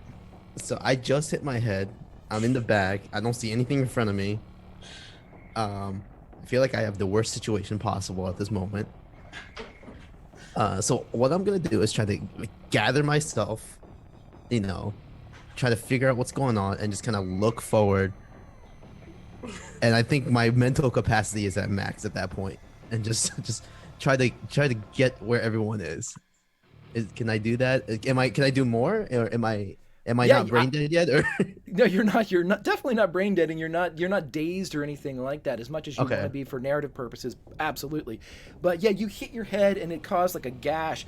It was more of a scrape or a slice instead of just like a pounding concussion type of shot.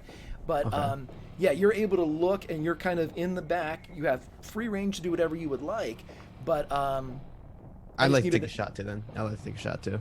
Okay, so everybody, and to make it pretty awesome, Paul, what I'm going to say is, so you can get outside, you kick open the glass that you just bashed into a spider web. You take your shoe, crack it through, and you're able to get your gun out to assist with everybody. Okay, so that is how everything's going. I'm going to pull up my friends, the Hillbillies, and we are going to roll to see how everybody does. Oh, jeez. These Hillbillies. Do we hear banjos? Whether or not they're really playing, Jen, you hear them.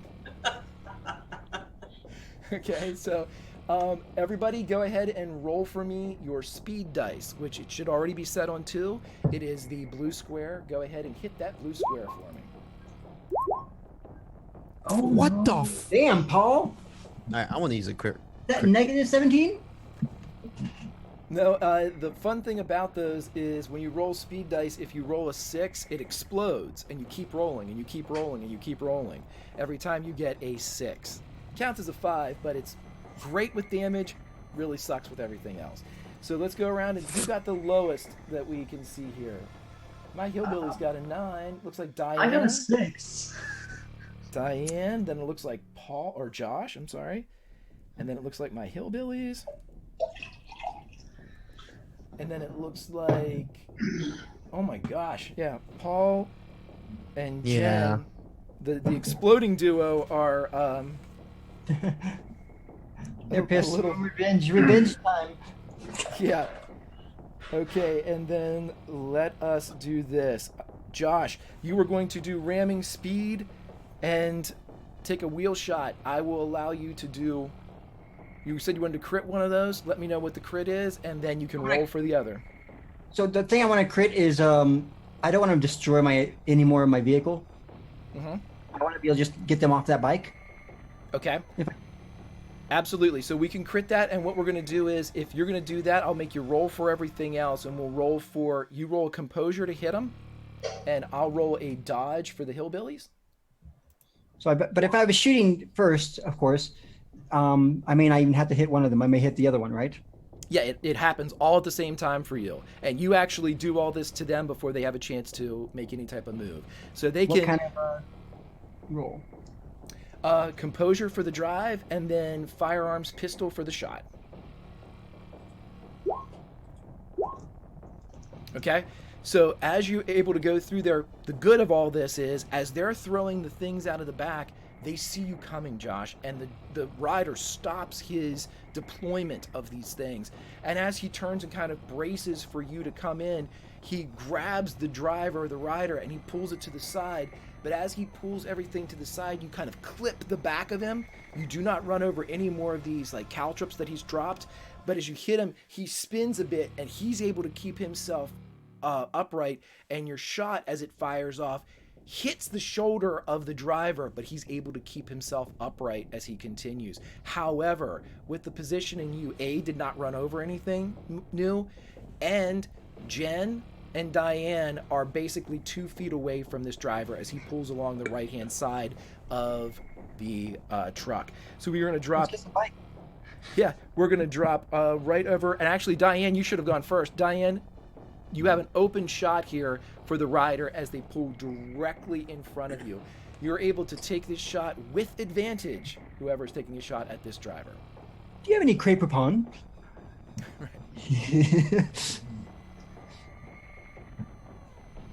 I can't hear you, Dan. Yeah, I muted myself by accident. Yeah, I'm gonna just try and shoot him in the face. Fuck him. No, Take 2 of those pistol shots. And we'll, What's up? driver or the bike? Which one should I go for? I'm gonna try and take out the bike so that hopefully I can get the rider and the driver. Gotcha. Would it make sense for him? I'm gonna try to aim for the fuel tank. I mean, if we're on a run with things exploding anyway. I love this plan. Let's go right ahead. Okay, so I guess firearms then, pistol? Firearms pistol twice, and we'll take the best one. Okay, so with 1 degree of failure, what we're going to do is we're going to jump over to the hillbillies. The hillbillies are going to attack as well, but they are going to attack, one with a chainsaw and one with a dodge, as the second bite comes into play. And their dodge. More failures. Woohoo! So, here's how this is going to play out.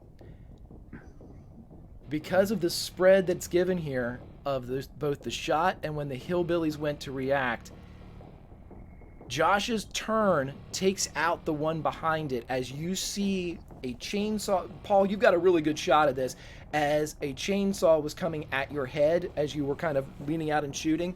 And as you turn and as Josh takes the turn, the chainsaw bites into the metal. Again, sparks spraying everywhere as both the rim and now this chainsaw go off. But what happens is, because of their roll, it bit into the metal. And you see the passenger clamp down and take the driver and the bike with it as it turns and boom, boom, boom, boom. And you hear cracking and screams and cussing as these two guys go down. The second thing that happens is there's silence and then a brilliant fucking flare, as we all know now from Mythbusters, if you shoot a gas can, sometimes it blows up. And this is one of those sometimes. As Diane fires, it goes through the thigh of the driver into the gas tank, and as it explodes beside you all, I need a composure check from Josh as you are staring at this explosion as it goes off, and I am going to need balance checks from everybody else, not to keep your seat, but to dodge the shit that is coming in through the windows. Oh, Diane, you really like blowing shit up, don't you? Hey, it's what I do. I'm scared. Oh, okay, I'm all right. Okay, so apropos, as the explosion goes off, everybody is able to...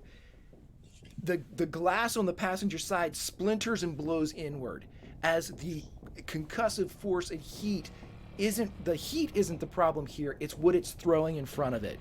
And Diane, as you take the shot, it explodes and a huge portion of the passenger side safety mirror breaks off, and then the chunk of it goes into your side as you're sitting there, and you look down as it just pierced right through, the lower area just above your left hip.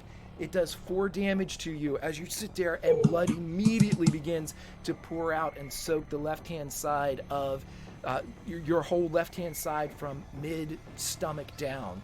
Yeah, it's gonna need stitches. As you're driving, the Dodge Ram is making awful sounds. It's still up, but you now, Josh, with the adrenaline starting to creep back, you can feel it as it's dragging now with that left rear tire or right rear tire gone. Is there any way I can drive back to that fortified place with this thing? Or get as close as I can? Ahead of you, you see the Red Oaks bowling alley. Yeah, fuck yeah. I think that's where I'd be headed next, since I couldn't get it. I was like, well, too bad we couldn't have got any of those bikes to drive out of here. And then, all right, guys, let's go. And would I see the injury that happened to Diane? You would probably hear it, and you probably, with you, everybody kind of looking on that side, you would obviously, it's like Diane was redirected. She was kind of sitting, shooting, and then all of a sudden she was pulled back at a very odd angle, which, when momentum changes as quickly as that, usually means it was changed for the person. So you saw her get jerked back as she hits the seat behind. Diane, are you okay? Guys, let's get out of here and run into this place. Let's run into the place. Bandages, iodine, We anything. gotta stop. We gotta stop and help. We gotta get out. We gotta get out. Let's move. As you pull up in front of the Red Oaks, you're kind of driving over that field of bodies that we narratively mentioned before. As you get closer and as you just kind of go over them, you can see that these were all killed by gunfire. As it looks like whatever defenses had been erected here at the Red Oaks, this was the result of those defenses. And the dumpster in front of the Red Oaks is still secure, and it looks pretty formidable. I'm gonna flash my lights at it before I jump out. Okay, boom, boom, boom, boom. You flash your lights. As soon as you jump out, Josh, you realize that it's going to take quite a bit for you all to move this dumpster, as it looks like whatever wheels had been on the bottom of it before have been taken off. Smart move. All right. I'm gonna grab my bat. Get your bats, everybody. We can leverage this thing off. Let's try to move with our bats. I'm gonna take Paul's bat and just try to use that. So Diane, with Diane, the are paint, you okay? Oh, okay. Who used to cosplay Someone be good with a needle, please. We'll take care of it once we get inside. Let's go. Let's go. Come on. There's Okay, no other so way to enter this place? it looks as if, because of the very nature of a bowling alley not having windows, if there is another entrance, you don't see it. We do not have time to go searching. I will So let you know that I'm running. I'm just like glancing around quickly. I'm going to run towards it and with my bat. I was like, let's leverage this thing against the wall and try to leverage it out and push it away from the wall. Okay, for everybody that's helping with that, I'd like you guys to go ahead and roll me a... Let's do a lift pull here, as you're all kind of using these bats to balance yourselves off. I'm fucking weak as hell. The system is jeez. brutal. I'm strong but not weak. Why is this so negative? This game is really negative. Have you noticed that? It's almost like they want you to die, right? Oh my god. Almost like this is a zombie apocalypse. Right. So you guys are able to get your bats in there, but it's just not budging. And Josh, narratively how we're going to explain this is they have the side venting where people open up the dumpsters and throw things in. You see that one of them's kind of cocked a little bit, and as you look inside, you see every manner of broken cinder blocks, bricks, rocks, construction material. Whoever dumped this here, not only did they knock off the wheels, but they weighted this son of a bitch. Get up on top, guys. That's all we can do. All of us get up on top of the dumpster? What else are we gonna do? Where are we gonna go? We have no car. We have no wheels now. Get the flare. Get the flare. Oh, wait, hold on. Okay, so that's a great thing to mention, Josh, at that moment, as you all are over there moving the dumpster, trying to get in there, and as Josh yells out, "Get the flare," you all turn back around, and you see coming about 40 yards away that shambling horde that has made at least an arm of this horde has now made its way closer to the Red Oaks as it's pooling in from all manner of the town now.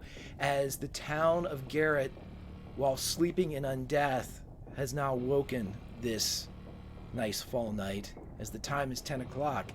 And as you are all standing there looking around, you realize the flare gun is in fact still in the Dodge Ram. How far away is that, Dodge Ram? I'll be nice and say about 15 yards. Can I make a sprint for it? I'm pretty fast. You saw what I did before the show.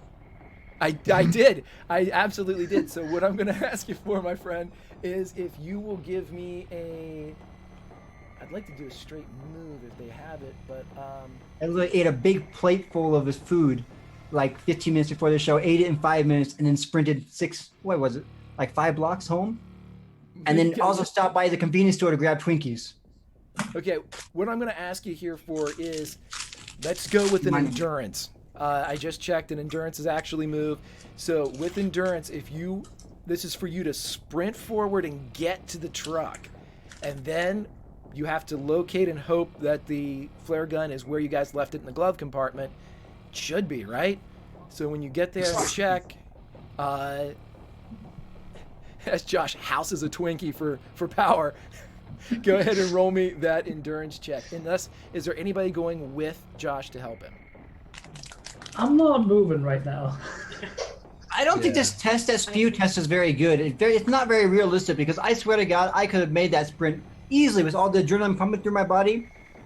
Right. If I take a look at Diane's wound, what are we looking at here? If I'm sort of bent down trying to kind of see what we got going on. The light is really bad here. And Josh, you absolutely make it to the Dodge Ram. But narratively, how we're going to play this off is you see the shambling zombies. They are a good 40 yards away still. You have plenty of time. And as you open up, kind of the passenger side door that Jen sat in for the long, you crinkle as you open it up. You see the flare gun. It's the glove compartment's punched a little bit. You're able to rip it out, and you grab the flare gun, and you have it in your hands. The problem is that as you turn back and look at the horde, it's not these slow-moving, shambling creatures that you need to worry about. You see a shape that is bounding in between them. to the point where it's knocking them over as it lands on its shoulders, driving these dead into the ground as it runs towards you, as these long arms are knuckle punching the pavement in your direction.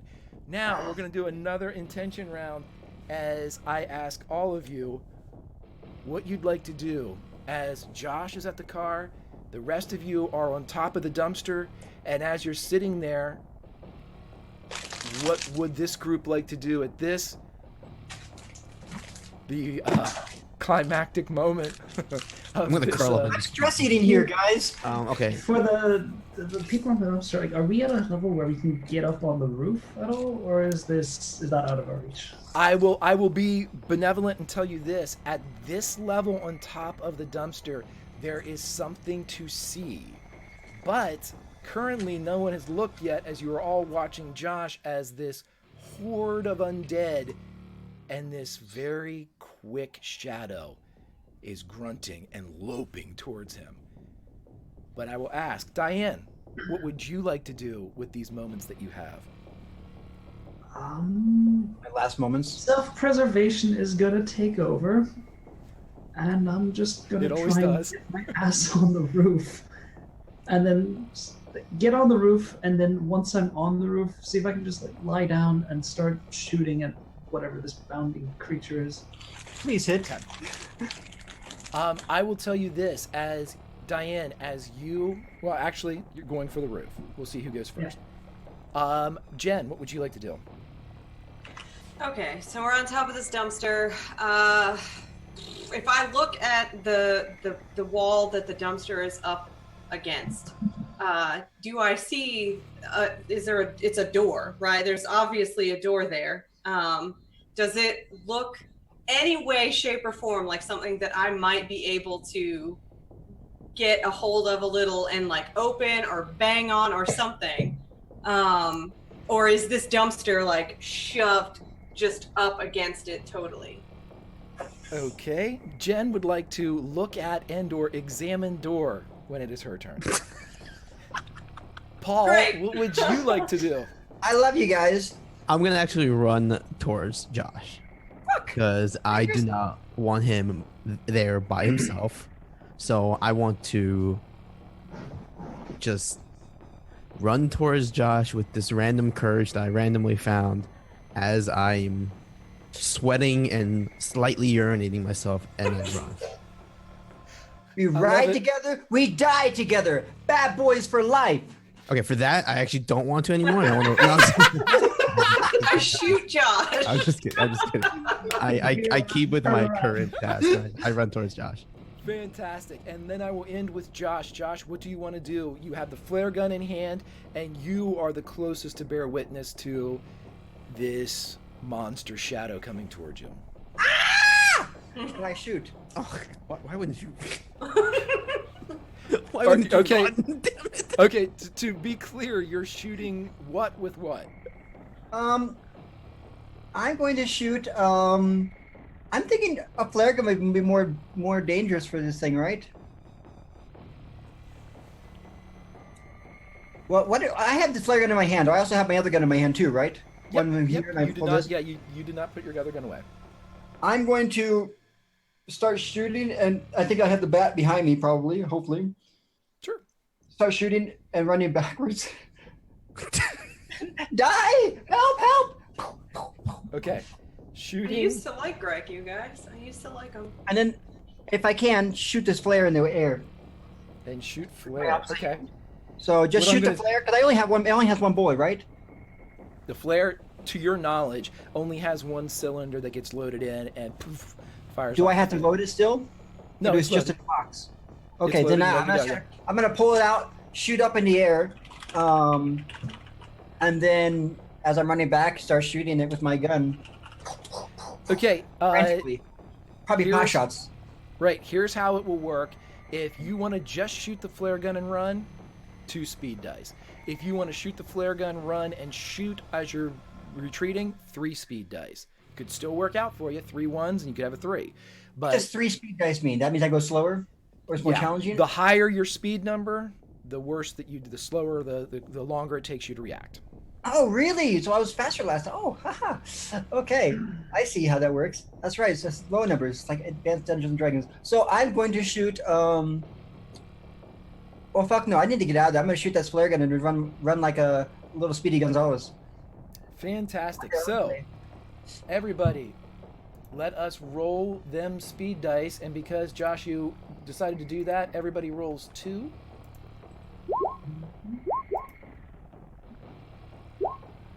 Let me go Nice, back up. guys. How about that I big will- zombie? That zombie better have like a 20 speed. All right, whatever. Oh, Not bad. you're Not bad. faster than him. That's right, motherfucker. All I'm Okay. picturing is the Gen tank 1. from Left 4 Yes. Dead. That's exactly what you charging. should be projecting. Yeah, that's. Okay, and Oh, I'm gonna God, have how I wanna Paul play that and again. Diane go at the same time. 2, 2, 3 for Josh, and 4 for the zombie. No what? Zombies.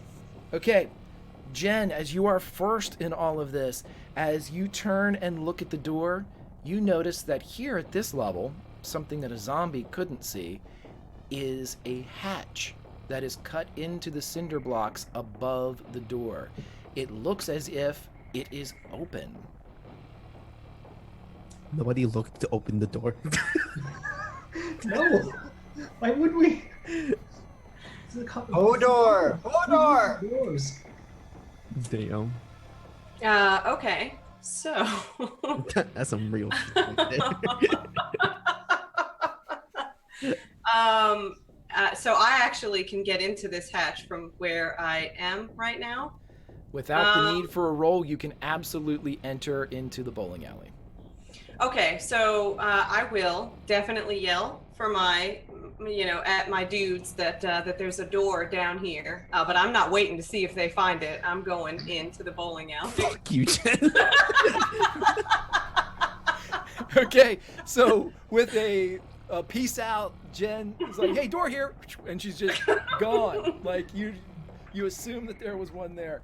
And so what we'll do is we'll jump to Diane, who was right beside Jen during this exchange.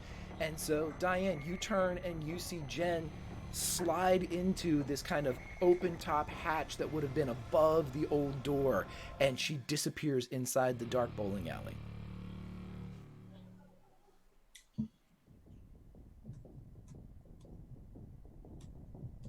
I'm following. Yeah. Anything's better than this. Just,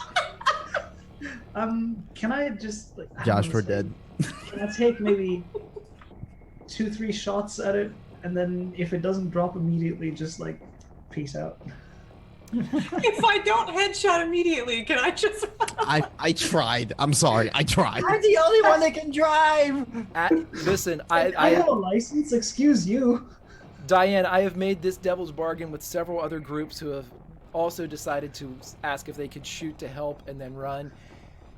Yes, to the first part, you can surely shoot to help Josh and Paul down on the ground. However, you will remain in danger as you will stay atop the dumpster to do so. Of course, Greg. Of course. You got shrapnel in your lower hip. You should be the first one in there. You better run, girl. I should be the first one, but no, someone can else make it. was apparently. Just pull out the shrapnel and throw it at him. I'm surprised there was someone more selfish than me. That's the big upset here. I'm upset that all 4 of us were on that dumpster and nobody looked to open the fucking door. That's what I'm upset about. Look. I'm just glad you guys got on the dumpster. I see. Oh god. Do you then? No one's gonna hold it against you. But I will be really pissed off if you leave us. No, okay, for now, because I have some distance between myself and the danger, I'm just gonna stay here and take shots, but the moment, like, if it gets closer to me, by the time the next turn rolls around or something, I'm out. Okay, so go Admirable. ahead and roll for me a firearms pistol as Diane, fresh off of the high wire exploding act, is taking a shot at the shadow coming in. I've made everything I shot at so far explode gloriously, so if I happen to do it again, you know. Let's Like, is see there a what you big got. glowing weak spot that I should be aiming for? Is there like one big strange colored sack that might. Right. Okay. Sure. All right. So as And I'd like to add my, I guess, the second, what was it, competency to this? Ooh, she got a success though. I mean, I've had time to lie down and just kind of get into a good stance and hopefully ignore the fact that I'm losing a kidney rapidly. Absolutely. So as you kind of ignore the pain and take your shot, the shot does hit true. As I would like you to roll 2 damage dice for me, as you are able to. This creature is focusing on Josh and Paul and did not see you, and therefore did not react to you with an engagement. So give me 2 of the red dice, or 2 damage dice, and roll the red square. Woo! Okay, so Josh, what you see is as you are backing up, you put the flare gun up into the air, and we'll get to your turn in a second. But as the creature runs forward, you see one of these huge, almost gorilla-like arms with these long, distended fingers and these hooked nails rear back to sweep at your face. And you see as it rears back, it continues the motion. And much like you saw when Diane took the shrapnel and was jerked in a direction she did not want to go, this thing does the same. As the slug tears into its shoulder and completes it almost in a bizarre, macabre pirouette, and it spins, it keeps it standing, but it stumbles and puts its other arm down to catch itself. I'm so glad I'm wearing brown pants. Diane, you have just bought Josh another round to do something. So we are going to now jump down to Paul. Paul, you see this happening. What do you do? I turn around and book it to the door. Okay. So sorry, Josh. Fuck you. I'm out. I'm faster than you. Let's go. Run.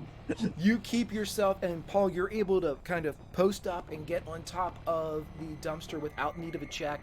As you see Diane take this shot, as Diane's, holding her side, and she just levels this thing as it's running towards Josh. You're up there. You're not quite able to get into the hatch, though, but you can on your next round. And then let's go to Josh. Josh, what would you like to do? Run, Josh, run. Come on. Speedy Gonzalez. I'm just going to speedy the heck out of there. I'm just going to go. And see if I can do a running jump and jump into that thing, up on top and jump and dive into the hatch. You roll me a jump leap, and Josh, a bow, sir, as you are the very first survivor to fire off a flare and warn the trailing vehicle behind you all. So as you turn and shoot the flare and magnesium brilliant into the Garrett Knight, one lone firework on this, the Independence Day perhaps of this group, probably the next, as it and launches and slowly burns through the night. I hope that calls the Air Force, right? That calls the Air Force. They're going to bomb the place right now, right? Incoming, danger close. No! Right? Where's the napalm already? As you jump up, you're unable, you kind of bang into the side of the dumpster as you slip right when you get to the area. And rounded down to 2 as you bang, and your left knee is gashed open by a jagged piece of rebar that's sticking outside of that same hole that you saw all of the construction materials in. But fuck it, you just pull yourself up anyway, tearing at the knee a little bit more. Blood begins to pour down your shin, but you are on top of everybody else. Jen, give us one moment as everybody rolls speed dice again, as this one's for all the marbles, kids. Shit.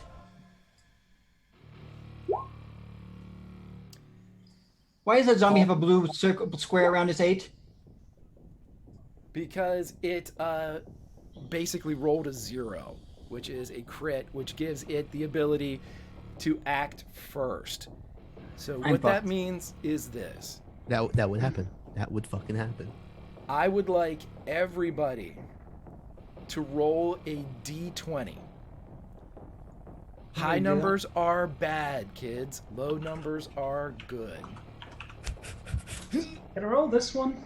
Oh, look at those numbers! Low numbers are good, you said? Low better get a- numbers are good. Look at This is the those first time numbers. I've had this kind of luck. Holy crap. Oh my word. Screw So, you, zombie. I'm not dying tonight. as you pull yourself up, Diane, as you finish your shot, Paul, as you're sitting there, you see that spot right in front of you. All of you go to act, but the zombie acts first. And as it leaps up, posting off its one wounded arm and its strong arm, again, its arms go wide in the moonlight. And as the flare above it briefly illuminates in a hellish cast off of its dark skin, it does not hit Diane, does not hit Josh. You see Paul get ripped off the top of the dumpster as Paul. in between the two of you, Paul just disappears as there's a clatter of a bat, as you hear the rending of flesh as it is Go, now go, go, go, turn go. Get in. Just of get in. Diane and Josh. What are we doing? What am I doing? You How did guys I- have an open hatch that Jen has already disappeared down into. Yeah, I'm going into the freaking hatch and making sure everybody comes in. We're getting ready to close that hatch. Wait, So Diane- I Paul is can't, just I like- can't shoot this thing point blank, right? Or is it out of view? Diane, I'm going to tell you this. You hear pain, but you cannot tell whether or not Paul's dead. I do have a question. How that big zombie thing, is it like right in front of me? Would I be able to do a point blank shot at his head? And then- You all were sitting on top of the dumpster, almost like targets, and it was Diane, Paul, and you, Josh, and Paul just vanished as this thing bowled into him and went into the darkness on the opposite side. Yep, Like I go off inside the the hatch dumpster. and I don't think about anything else. Because I have a bad knee anyways, right? I took an arrow to the knee, I think, or something like that. You did take an arrow to the knee, my friend. Took a dumpster to the knee. Yeah, I took a dumpster to the knee. I mean, So Diane, so as Josh leaves you up there and you are alone bleeding from your side, your friend is down there. You have no idea what shape Paul is in, but you know he's in a bad way. It's decision time, Diane. I'm still perplexed that I'm not the one who got mulched by that, but I mean, at this point, You can't save him, man. I can barely save myself. I'm just gonna with a bit of a whimper, just kind of like shit, and slide and leave my trail of blood behind me. And so Diane, as you, with a forlorn expression, turn and look, as the last of your gaze goes down, you can hear the breaking of bones and the slurping and the sound of giant chicken wings being consumed as you slowly close the hatch above you, leaving the beast and Paul outside in the Garrett air. And Diane, we're going to stay with you. Two people? We left two Diane, people? we're gonna stay with you as you drop down into the bowling alley and turn.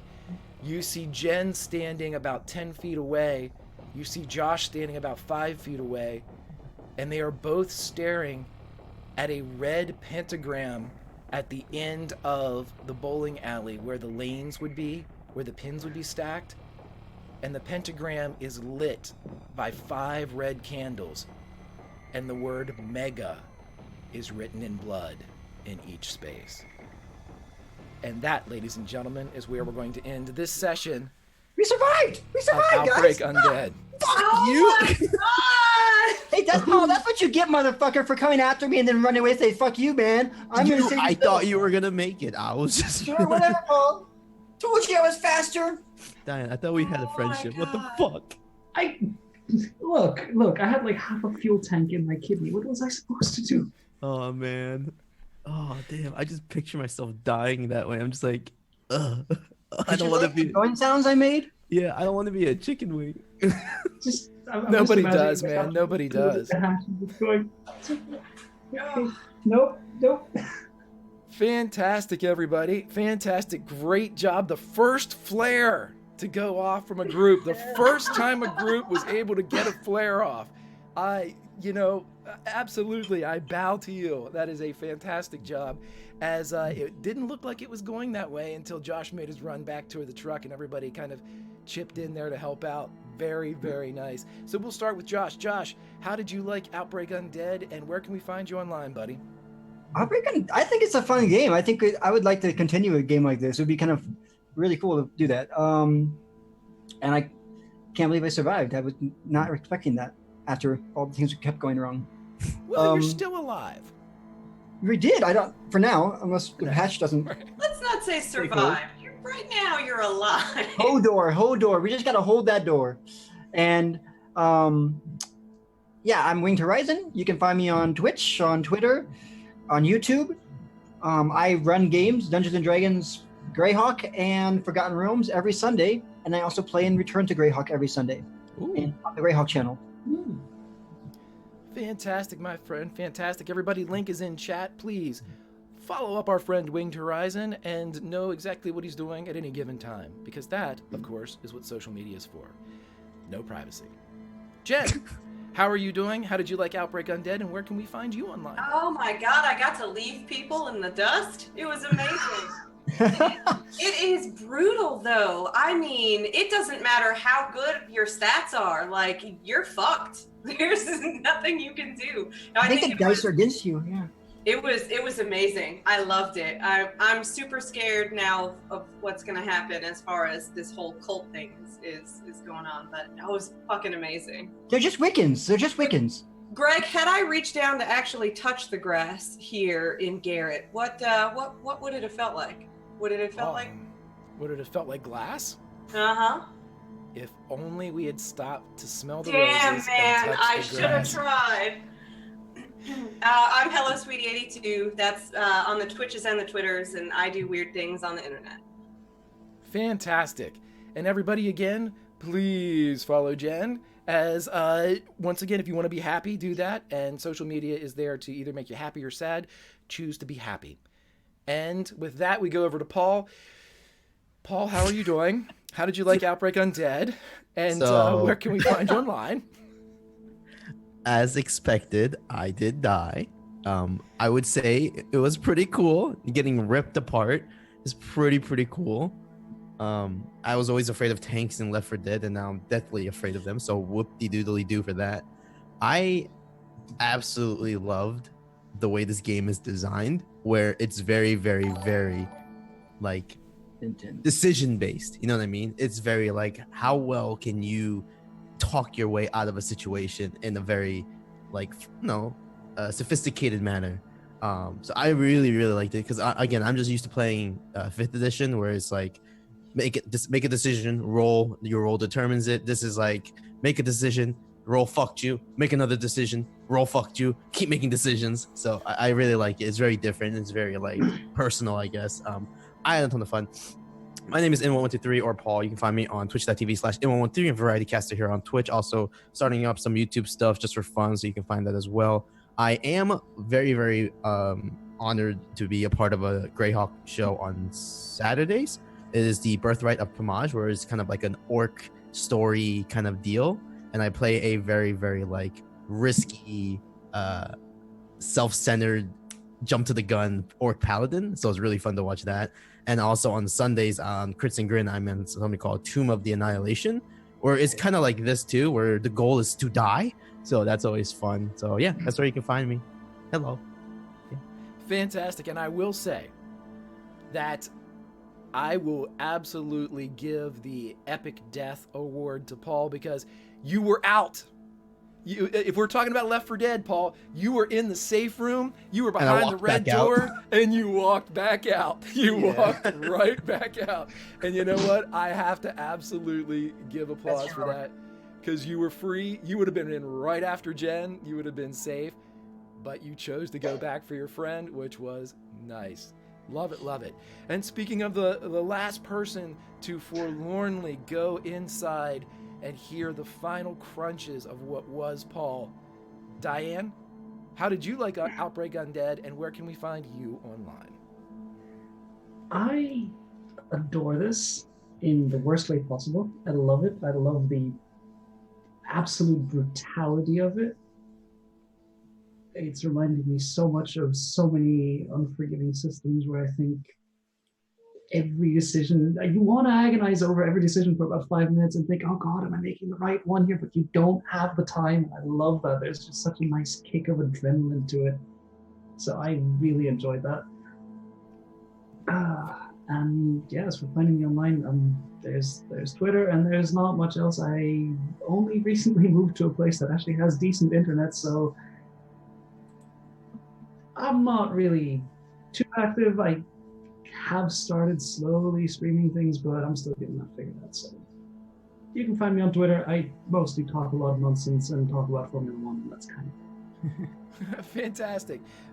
And once again, anytime in this system where you can run out and get a flare and make it back, where you can shoot a fucking wire with a 5-gallon gasoline tank to save awesome. 2 people that would have been, at the very least, major league wounded. Barbecued. Right. That is something to be said. That is a feather to put in the old cap, because this, as we've all found out, is brutal. And to be able to roll that and actually get that to succeed, fantastic. Everybody else, I know that if you're watching this on YouTube, or if you're watching this on right now on Twitch, everyone's saying, oh, wait, Greg, Grimjack, I know I could do better. I know my scores would be just awesome. Well, follow that link in chat, everybody, to www.spewai.com. That's spewai.com, and you will be asked a 40-question personality test. Now, if you answer that honestly, they will then take your answers, tabulate them into 4 scores: strength, perception, empathy, and willpower. Those would be your 4 scores if you were to play this game as you. I strongly suggest for you to do it, and once you do, know that that is the number you have to roll below if you want to succeed in a strength, perception, empathy, or willpower. At best, you're going to have a 33 to 37% chance of success. Very difficult, as the zombie apocalypse should be. Also, if you're watching, go over to Drive-Thru-RPG. You can get all this stuff, the starter kits, and a lot of the supplemental stuff for the Outbreak Undead system by Hunters Entertainment for free. Go over there, pick it up. It's the best time of year to do it.